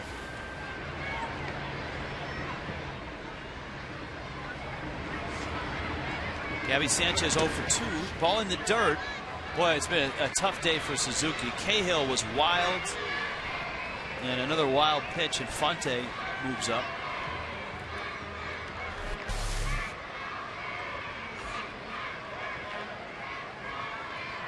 Got in front of it, blocked it. The ball kicked back a little bit off Gabby, but a nice jump because Infante moved immediately. As soon as that ball got in the ground, he took off.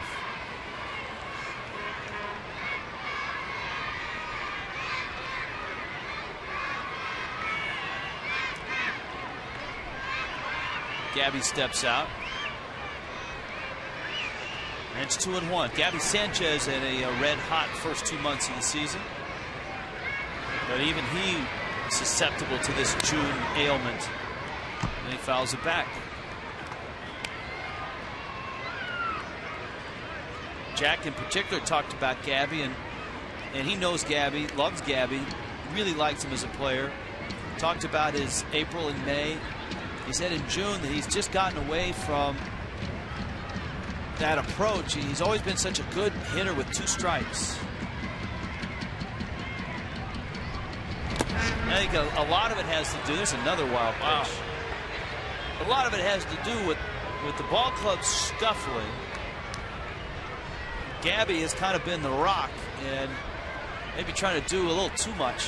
Well, that's another one of those little things you can look back on in the first couple of months. The ball club was leaning on young guys, leaning on Gabby, on Logan Morrison, because Hanley wasn't hitting.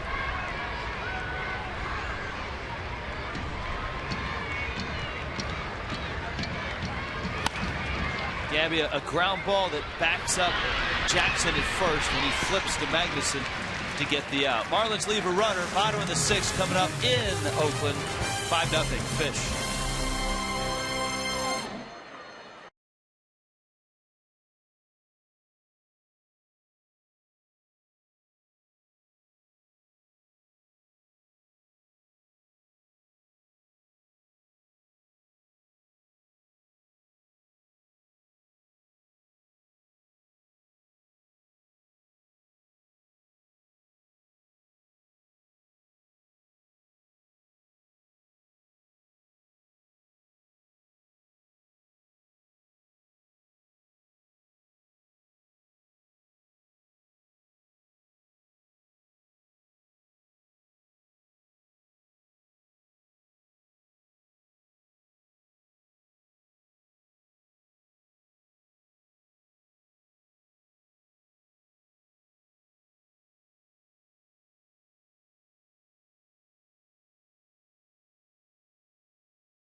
We've been talking about. That's ball 4, and Bonifacio bolts for the plate. And he's thrown out as you freeze it. Suzuki a catch and tag. But look at Gabby. He just walked and he's going, what the heck is going on behind me? He's looking over his shoulder. It's the Frostburg Coors Light freeze cam. Glad you're with us today in Oakland, where the Marlins are beating the Athletics. Marlins like playing here in the San Francisco Bay Area. They swept the Giants near the end of May. And here they are in Oakland with a chance to win this series. That Giant sweep is the last series the Marlins won. That in late May.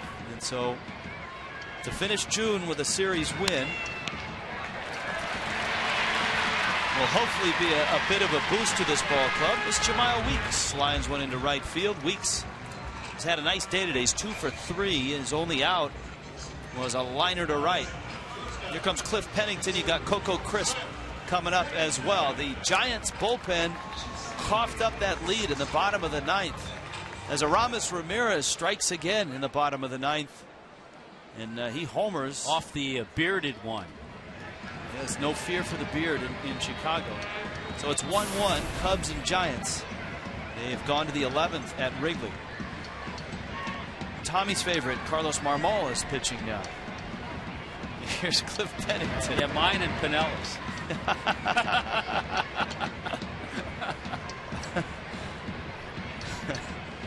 Pennington singled in the first. He bounced out in the third.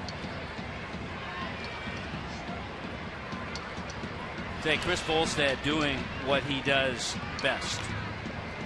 No walks, no strikeouts, but all the ground balls, 11 ground ball outs. He's pitching to contact, getting ground balls.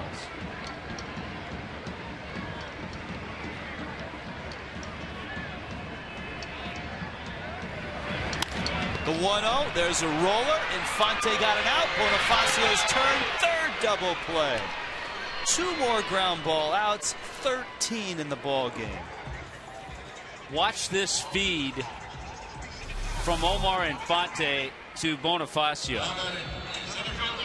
If you pivot, it might waste a little more time. So you backhand, if you're close enough, you backhand it. Look at that. Boom. Right to Bonifacio. Double play completed nicely. Get a little further away from the bag. Then you can't backhand flip. You've got to pivot and give the overhand toss. Pennington runs well, and he was hitting from the left side of the plate. Another switch hitter in Crisp. And he takes a breaking ball down low. I'm not sure if it was a Nolasco start or a Anibal Sanchez start that Volstad remarked coming off that start. I distinctly remember Chris saying that's how I have to start pitching. I think it was a Sanchez start. I have to throw inside to the left-handed bats, and I have to pound the strike zone. And he's done that. He's flipped the switch, and he's made that adjustment. And this is his third very good start in a row. If indeed he can finish what he has started here and keep it going. He loses the number 3 hitter, Crisp, and that brings up Matsui. And he's also, Rich, maintained a really nice pace out there. That's what I always like to see. First walk issued. Well, they have the A turned over right, so Matsui land is ready to go.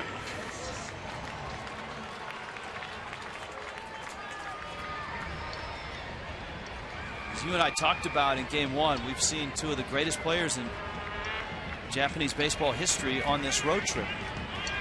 Ichiro up in Seattle and Matsui here. Gabby's got it. How about 14 ground ball outs for Chris Volstad through 6 innings? Go, go, Godzilla!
For the Marlins, the Athletics without a run, they have 6 hits and have committed errors number 64 and 65, the highest total in the American League. And Hanley Ramirez has contributed offensively, a double in the second, and then that guess it was an 88-foot roller up the third base line, close to 89. Oh, he rounded out. It's like the Price is Right. That one fouled back. That drove in a run in the 5th. That the big inning for the Marlins, who were on the verge of a big inning in the second when Hanley led off with a double and Logan Morrison then followed that with a double. But the Marlins got only 1 run in the second. Again, they had 2 runners on in the 3rd and they didn't score. Again, they had 2 runners on in the 4th and they didn't score. And they had one of the American League's best, Trevor Cahill, on the ropes, and they finally knocked him out in the 5th. When they scored 4 runs. Keep in mind, over the last 13 games, the Oakland starters have gone 7-3 with a 1.36 ERA. That's how good they've been. It's incredible. Well, guess who's waiting for the Marlins when they get back home? The best team in baseball right now, in terms of record, the Philadelphia Fighting Phillies. And 4th of July gets it going through the 6th, the Wednesday night. Monday night game, 4th of July, 6:10. Fans get a Marlins military poster courtesy of Stanley Tools. Stay after for a special 4th of July fireworks spectacular presented by Marvel Studios, Captain America. Does that mean Captain America will be there? 1-877-MARLINS. Because I would like to meet Captain America. If Captain America's ever met Chewie will probably be there.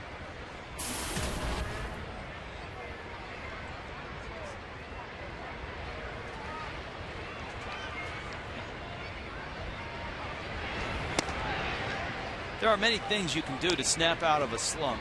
One of the things yesterday in the booth we did was bring out Mini Chewy. Just happened to be deep in the bag, a miniature Chewbacca. Put him up on the iPad. And of course, the Marlins won last night, so Mini Chewy is back up. Admiral Akbar made an appearance on the computer in the truck last night. And we have to admit, show them Chewy. It's hard to show Chewy because propped up on the he's iPad. not real big, but we prop him up on the iPad here. Yeah. We have to admit, Chewy wasn't our first. We've tried a lot of things. We've tossed a few superheroes by the wayside in the month of June. And Godzilla certainly wasn't one of those, but heck, you resort to anything. You know, you could use that too in the passenger in the speed lane to get an extra passenger in your car too. The carpool lane? Carpool is dual purpose. You'd have to put a cap on Godzilla though, right? to really sell it? Like an A's cap? Yeah, yeah. And maybe a book that he's reading? Mike Stanton swings and misses. The Marlins need to get Mike Stanton straightened out. He's 1 for 2 in this one. 6 strikeouts in the series. 2-1 pitch, fouls it back. The one thing that we've noticed, and in talking to Eduardo Perez about that left shoulder, that left side that Mike has a tendency to fly open a bit.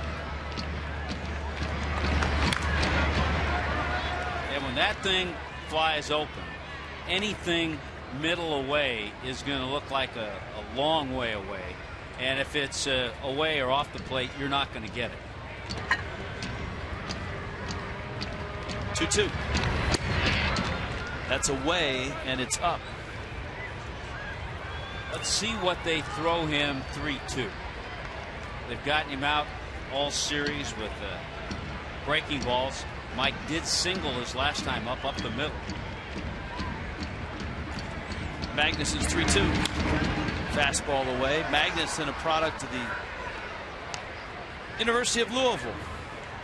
Actually helped Louisville get to the College World Series in 2007. Was a sandwich pick, compensation for losing Ted Lilly.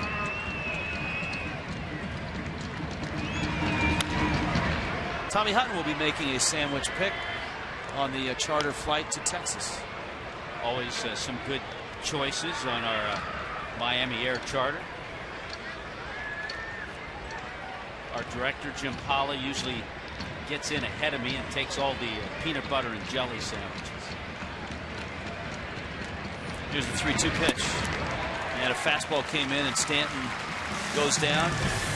7th punch out this series. And a nice inning by Magnuson.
respect this afternoon. How about Logan Morrison getting things going with a double to drive in a run early on in the 5th inning?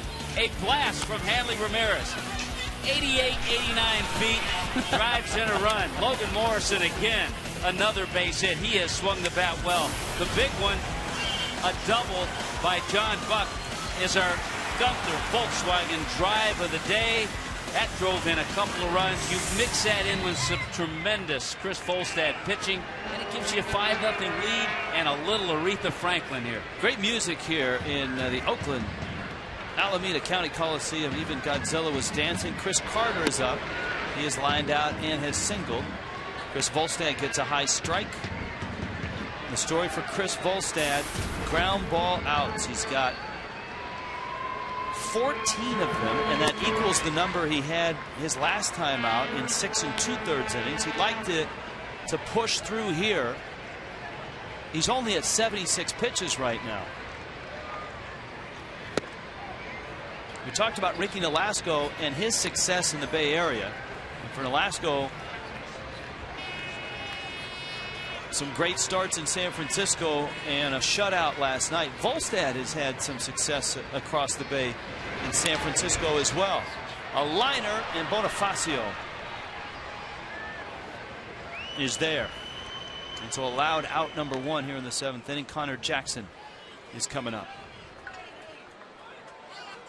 Now batting, first baseman, 28, Connor Jackson. To all our friends watching on MLB International all over the world,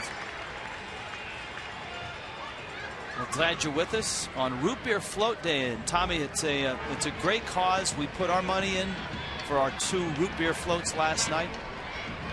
They have raised today, Rich, over $29,000 for juvenile diabetes.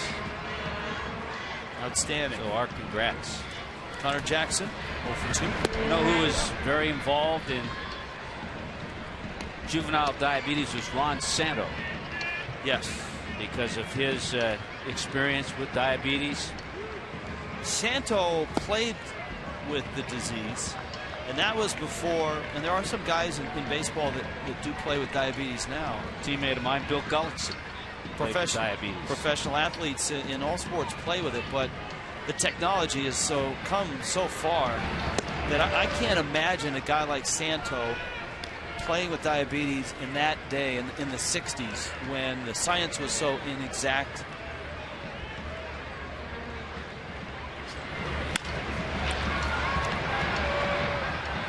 Fighting the sun, Wise comes in and makes the catch behind Infante and Bonifacio. And there are 2 outs here in the 7th, and Chris Volstad trying to get through the 7th here. 83 pitches right now. The first career complete game that Chris Volstad pitched was in July of '09 in San Francisco. And so, as much like Nolasco, he's pitched well in San Francisco and then pitched well here across the Bay.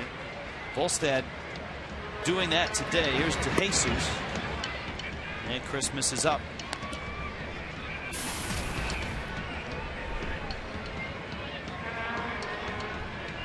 One of the things that we talked to Jack McKeon about today is, and we've learned now not to go in there and ask him this. We didn't ask him that particularly today, but you know, you automatically go down and ask the manager who's off limits in your bullpen, who's available. And the first couple of days I asked Jack that, he looked at me and said, they're all available. And so today we were in there and he was talking about, you know,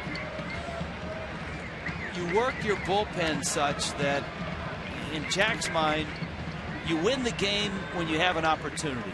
He said, because you know what? If you're saving a guy for tomorrow, you may be losing 5-0 and may not have an opportunity to win tomorrow. So McKeon is very much in the camp of you win today and worry about tomorrow. That was the thought he had with Josh Beckett in Game 6. Going to go with Beckett today. He has the best chance to win this game. That's what I'm going with. De Jesus trots down to first base.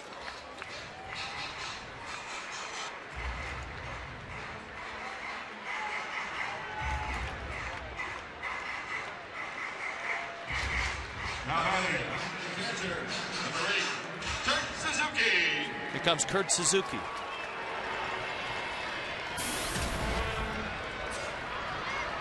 Jack talked about in 2003 using Braden Looper on 4 consecutive days because he said the Marlins had a chance to win all 4 games. And he said, you know what? We won all 4 games.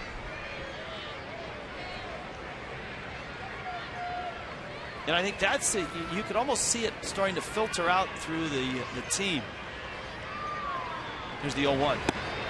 And we've kind of talked to a couple of Jack's coaches as well, and they're reiterating this point. It's starting to filter out to the team that Jack really doesn't care about their feelings.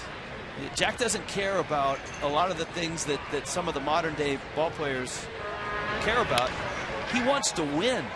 That's off of Lopez's glove. And it's one thing to say that, but it's another thing to walk through the door and start to do things that show the players. Sitting Logan Morrison down for 2 nights in Seattle is a great example, because that gets Morrison's attention and it gets everybody else's attention. Yeah, and I think what has happened is that you have so many young managers who aren't experienced enough to do that. They're not comfortable enough in their situation to do that.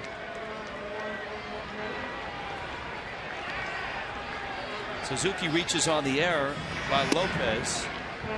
And now Rosales is up.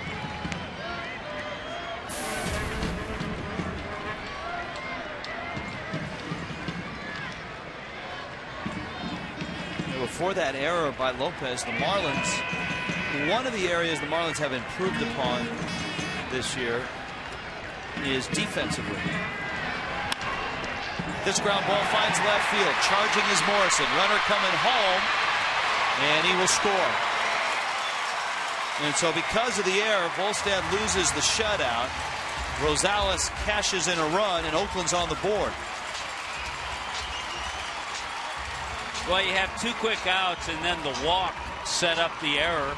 And with those 2 back-to-back, the base hit of Rosales drives in that first run.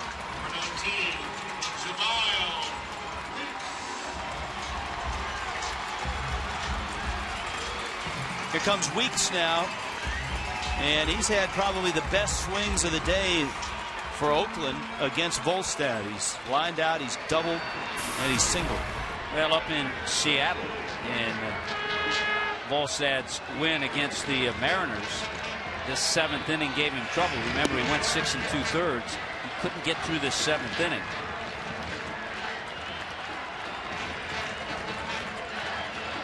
Again, if you've just happened by, the A's trading Mark Ellis today to the Colorado Rockies for a relief pitcher and a player to be named later. That went foul back to the screen. Ellis, a popular player here in Oakland, a longtime Oakland Athletic, former Gator, one of the best defensive second basemen in the game. You see Mujica.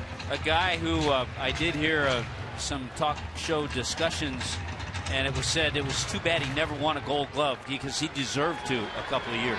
Amen.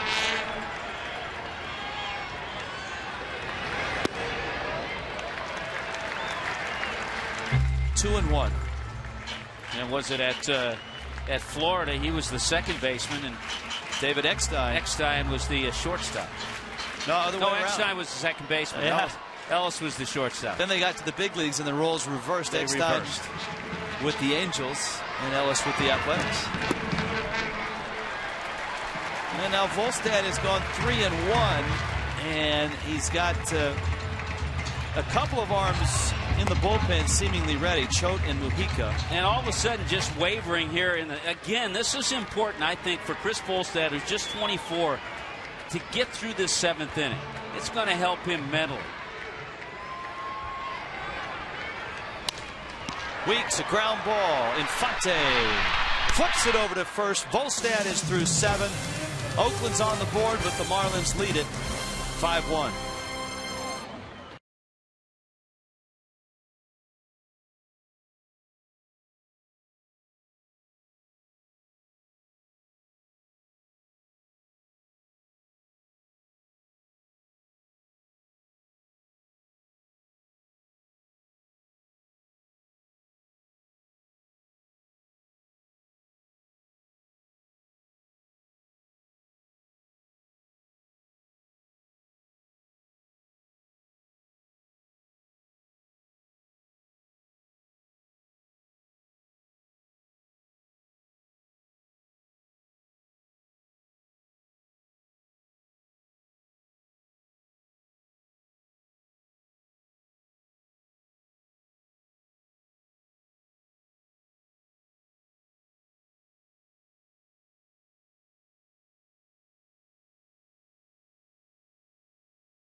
And this is our Tickets of America interactive poll. Look at the Uptons running away with this.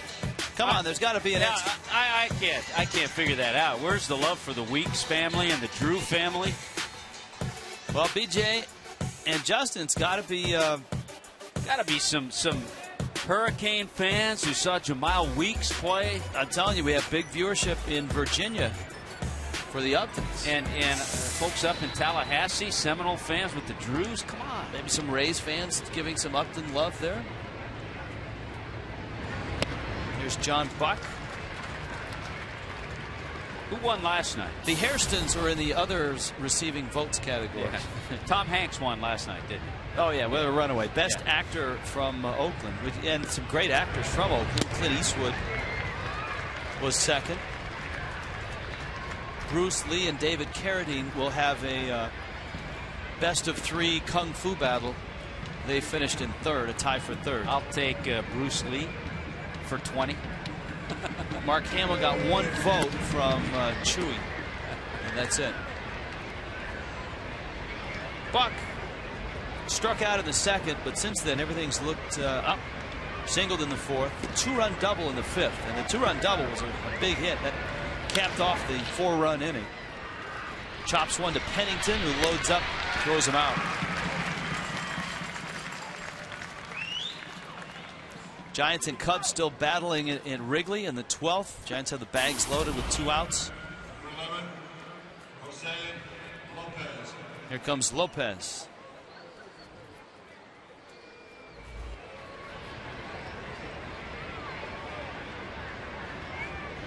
Lopez an 0 for 3 day. Not a good trip for the Brew Crew in the Bronx. Another win for the Yankees. Another win for CC Sabathia. His 11th win to share his 25th home run. To right, and DeJesus is there. He lines that one up, makes the catch. So you see, I believe it was Mike Cameron designated for assignment today.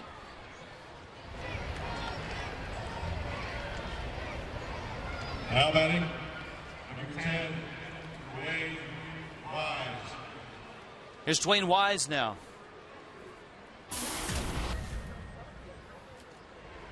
Wise, who has flied out, struck out, and then flied out again.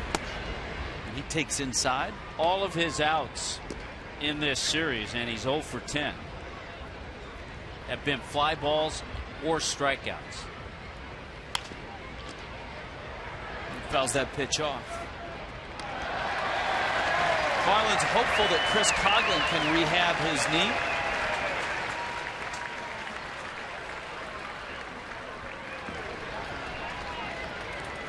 I have a feeling that kid made a nice play. Our crack staff is going to show it to us. Oh, he leans over, got the glove, and then the celebration. Who was it in Baltimore? Was it Rex Barney, the former pitcher, the PA announcer that used to say, give that fan a contract? Rex Barney threw a no-hitter in his career.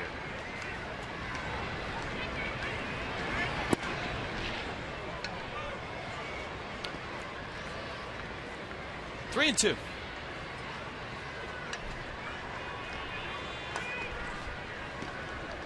Magnuson. That one fouled back out of play. Brian Fuentes in the Oakland bullpen is getting ready.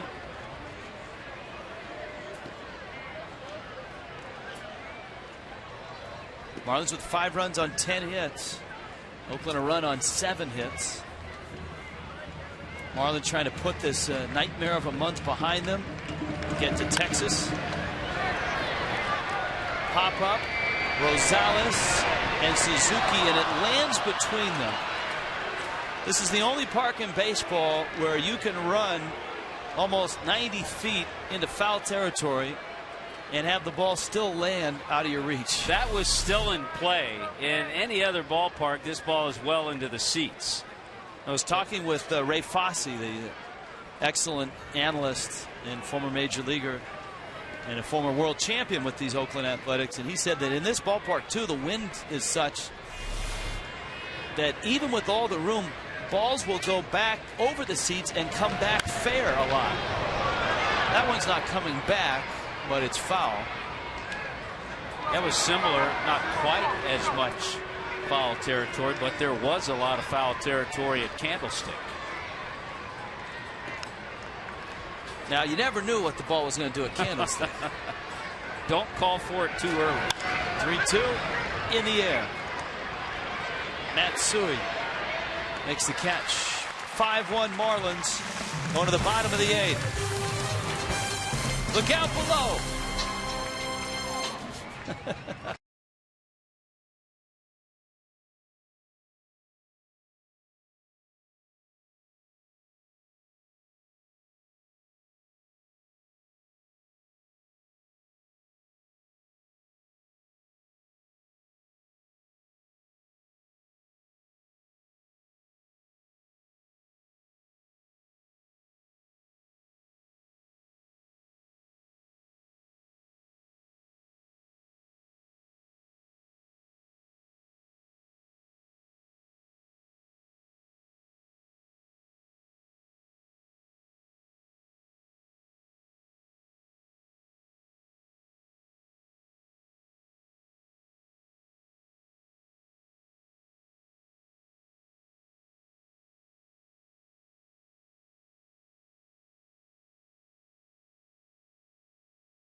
It's Oakland, and Chris Volstad turns in 7 splendid innings and is in line to pick up win number 4. Our SunTrust Performance player.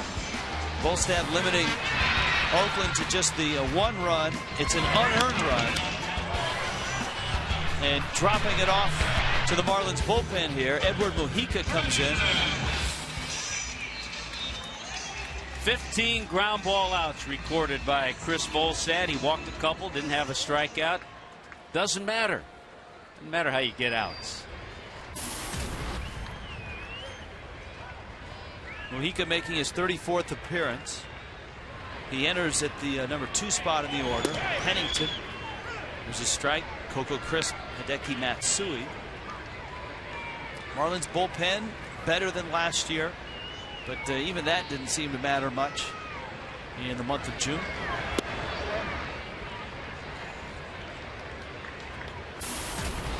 Let's hope July brings a brighter outlook for the Marlins. A young club that certainly has the pieces. They're missing some big ones, though. Josh Johnson, the biggest of the pieces missing. Well, you think about it, too. The first 2 series in the month of July are first place teams. Texas and then home to the Phillies.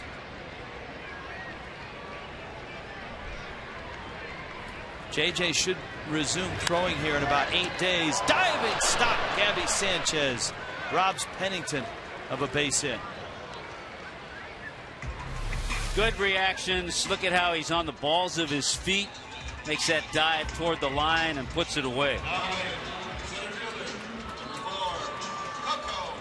Marlins are hopeful that their 8th inning man Clay Hensley will be back soon. And we talked about Chris Coughlin trying to rehab from the knee inflammation. Coco Crisp is 0 for 2. But you get no sympathy from the Oakland Athletics. They have a ton of guys on the DL. Some really good pitchers as well. Dallas Braden, Brett Anderson, Rich Harden getting set to come off and get back out there. Randy McCarthy, that ball's cranked to right field and deep. Stanton won't get this one. It's gone.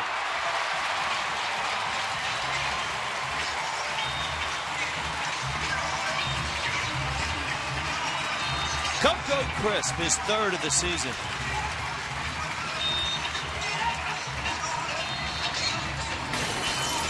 And this is the Coors Light cold hard blast of the game. Been a pretty good series for Coco Crisp. 4 for 10 in the series with that home run. Ball getting about 5 rows back and then coming back to Mike Stanton, who returns it for a souvenir. Here's Matsui now. He was a big contributor to the Chris Volstagg ground ball out fest. The 15 ground ball outs, Matsui provided 3 of them himself. Of course, Josh Willingham getting ready to come off the DL for Oakland as well. There are a lot of rumors out there that a team like the Philadelphia Phillies, who are looking for some right-handed punch, might be in the market for the hammer. Yeah, the A's remain at home. They have the Diamondbacks coming in for a 3-game series. Then Seattle. And then they finish the first half leading up the All-Star break in Texas.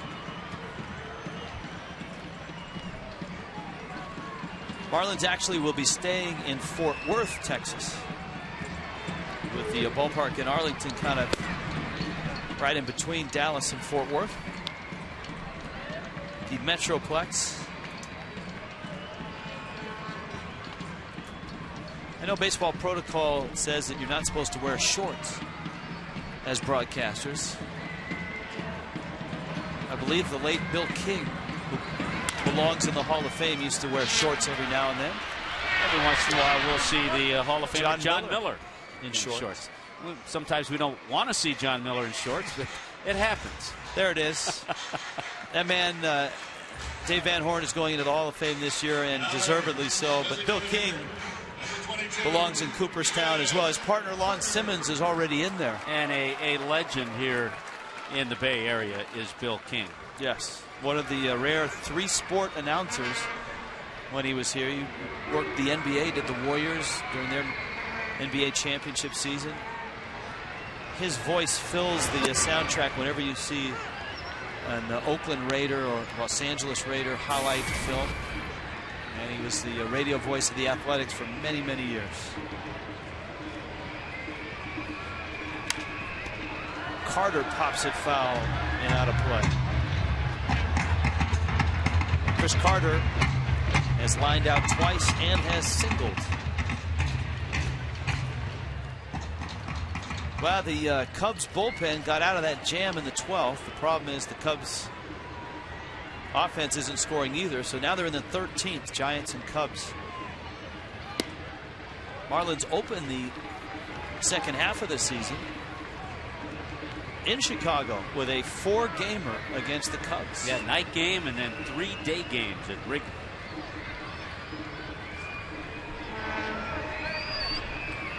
One-two, Carr takes it right down the middle. Mujica comes in, pitches the 8th, gives up a solo shot to Coco Crisp, and it's 5-2.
Ninth inning arrives in Oakland. There were 18,395 paying customers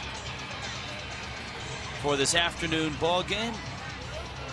Ryan Fuentes enters for the Athletics. And Fuentes, kind of uneven numbers for a guy that has been an all-star a few times. Actually, 4-time all-star. He's a California guy, Merced, California.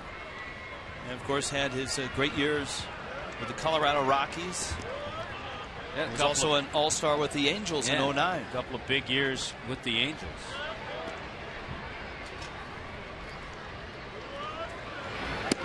Bonifacio leads it off. Then you've got Infante and Gabby Sanchez.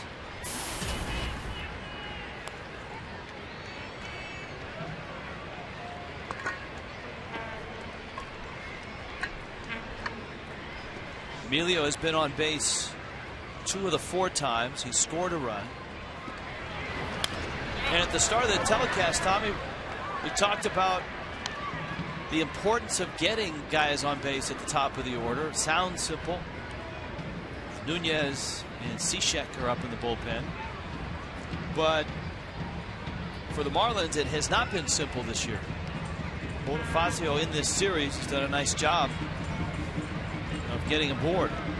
And it was a tough go when Chris Coughlin was hitting in that leadoff spot. Coughlin hitting .230. His on-base percentage was below .300. Yeah, it's tough to get an offense going when you don't have the runners on base. Bonifacio has stolen 3 bases in this series.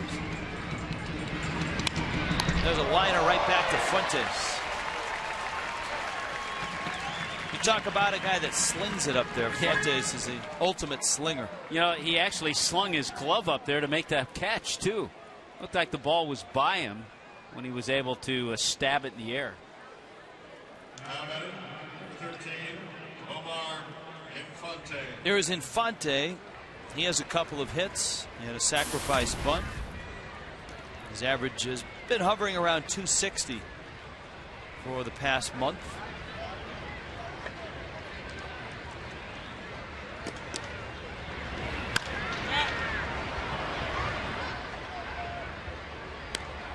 Oh, and 1.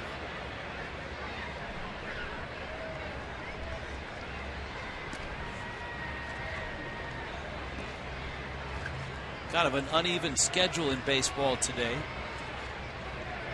Some day games that have already gone final. Boston Red Sox beat the Phillies 5-2. Infante, shot that Rosales ducks away from but makes the catch. Couple of line drive outs from Fuentes here in the 9th. That Philly game was a game that Cole Hamels had to leave early. Now batting, 15, Gabby Sanchez. There's Gabby Sanchez. He is lined out in an 0-for-3 ball game. Pablo Sandoval homering for the Giants. 2-1 in the top of the 13th, still in Chicago.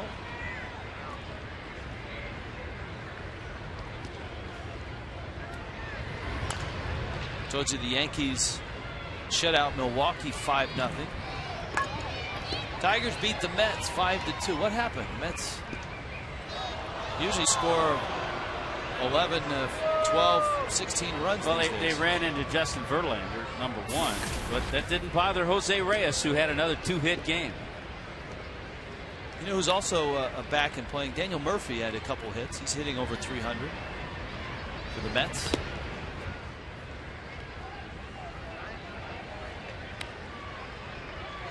White Sox and Rockies are in the bottom of the 8th.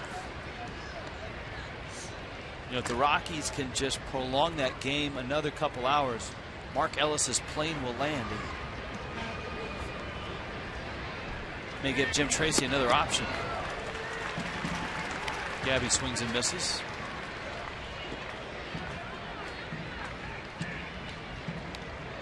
Later on tonight, Pittsburgh is at Toronto. Texas will be playing in Houston. And St. Louis in Baltimore. Here's a 1-2. Saw the other day where Nolan Ryan said he's all for Houston joining the American League West. Yeah, he thinks it would be great for those two teams to be battling out. Hope we get a chance to run into Nolan while we visit Texas this weekend. Here's the 2-2. You sure he won't brush you back? And he probably could still throw about 90. How many ABs did you have against Nolan Ryan in your career? I have to look 5 or 6, but I did have 2 doubles. I will say I do know that because I remember the Hall of Fame guys. Was he the hardest thrower? Who threw harder, he or J.R. Richard? J.R. Richard was tougher. He was nastier. Yeah. Here's the 2-2. Gabby goes after a fastball. Fuentes gets a couple of lineouts and a punch out. 5-2 Fish going to the ninth. Bottom of.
Maroney. You need a car, truck, or van. Who are you going to call? Maroney. And by Sonic. Sonic, America's drive-in. And by Subway. Subway Fresh. Across the bay from San Francisco, the cable car. Tough to get a cable car to get you out to Oakland. You can find a ferry or two that'll bring you across. You could do that. You could take BART. Cable cars were shut down, I read, for about a month for repairs, but up and running now.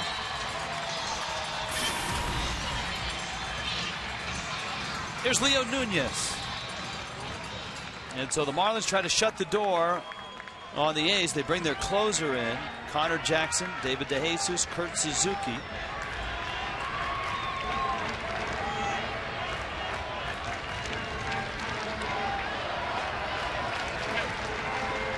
Connor Jackson 0 for 3. Nunez fires a fastball that misses outside.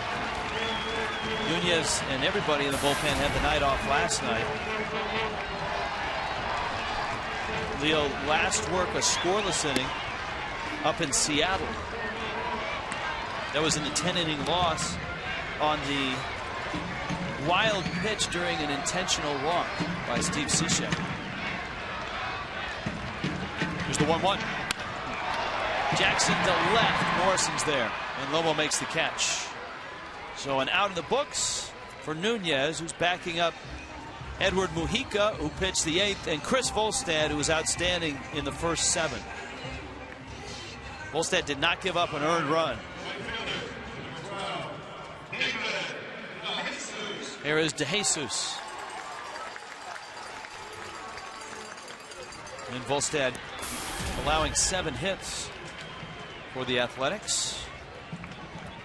Boy, the key for Chris today was the 15 ground ball outs.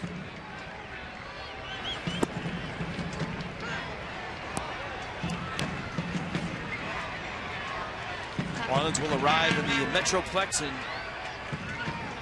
Dallas tonight around, what is it, 10:30, 11 o'clock? Yeah, thereabouts. Little tapper, Nunez off the mound. Don't even try it. You might hurt yourself. De Jesus runs well, and so he beats out an infield hit. Yeah, De Jesus with a 2-for-3 afternoon. Yeah, that's a play that after it happens, you just hope Leo Nunez is okay. The catcher, number 8, Kurt Suzuki. Here comes Suzuki now. A ball game started by Trevor Cahill, one of the best in the American League, quite possibly another trip to the All-Star game in his future. Although we're pulling for Gio Gonzalez, the kid from Hialeah. Cahill lasted just 4 2/3. The Marlins jumped him with the 9 hits and the 5 runs. Well, if we were judging it just on this series and from where Gio is from, it would be a easy decision because he had a terrific game the other night. Especially after visiting with Gio and his father the other days. Had a chance to talk to his dad off camera, Gio on camera. 2-0 now.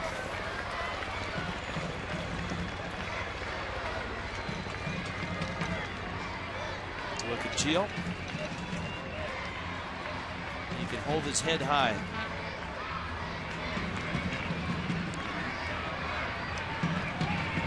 And his 2-0 pitch is right down the middle.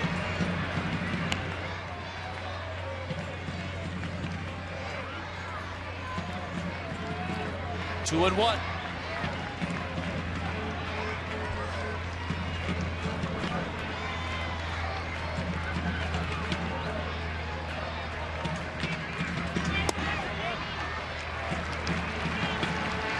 Suzuki takes a ball, and it's now 3-1.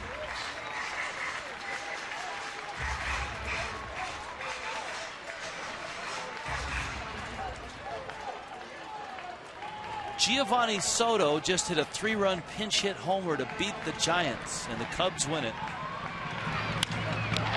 That one is a liner to deep left field into the corner. It's gone!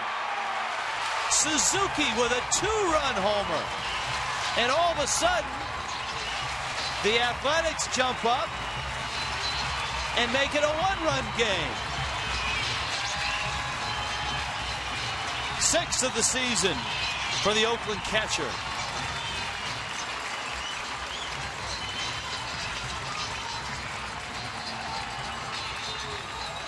Who came into this ball game hitting below 100 in his last 12 games, gets a pitch right down the middle of the plate, and that line drive just snuck out of here.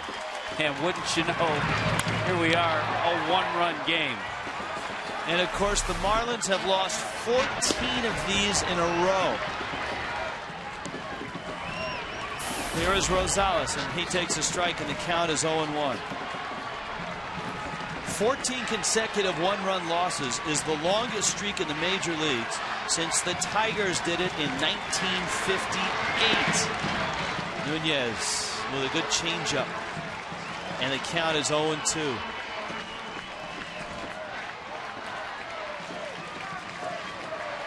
Kurt Suzuki, a 2-run homer. There's still 1 out. You got the top of the order. Jamal Weeks up next. That changeup misses away. Have we seen, I'm just asking you because I think I know my answer. Have we seen as many sliders from Leo Nunez lately? No. We haven't, have we? Well, it's a pitch that the Marlins begged him to throw more in spring training. Threw a little bit to start with. And had success with. But it's back to the fastball and changeup mix. The Suzuki home run was on a pitch 91. We see occasionally Leo throw a changeup 90, and his fastball is 95, 96. So it was either a real hard changeup or a fastball that didn't have much on it. That's a fastball that he throws by Rosales, who swings and misses. That at 93 and pretty straight. The one thing on the difference you can tell when it's borderline like that, Hut, we usually can tell it's a changeup, especially against a right-hand hitter, because it runs in and down on a right-hand hitter. So then it was just a fastball, didn't have a lot on it. It didn't look like it moved much. Until it hit Suzuki's bat.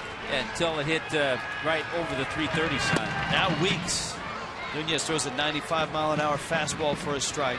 Weeks, an active day, 2 for 4. Looks like this guy is off to a good start in his major league career.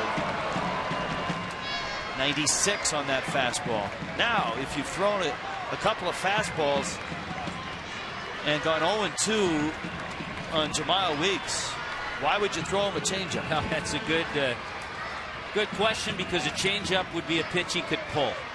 0-2. There's a changeup at 90. It was off the plate. But had movement. That's okay if it moves that way. Especially if you bury it a foot outside. Here's the 1-2. Got him. Ball in the dirt. Buck digs it out. Flips on over to first in time. Nunez gets the save.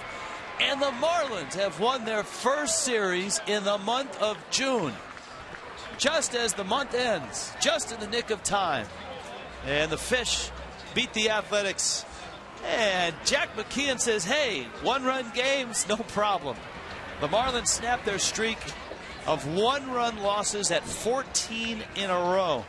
And Marlins Live will put a bow on this one as the Marlins beat the Athletics on a very pleasant day here in the East Bay. 5-4 the final. Stick around. Marlins Live is next.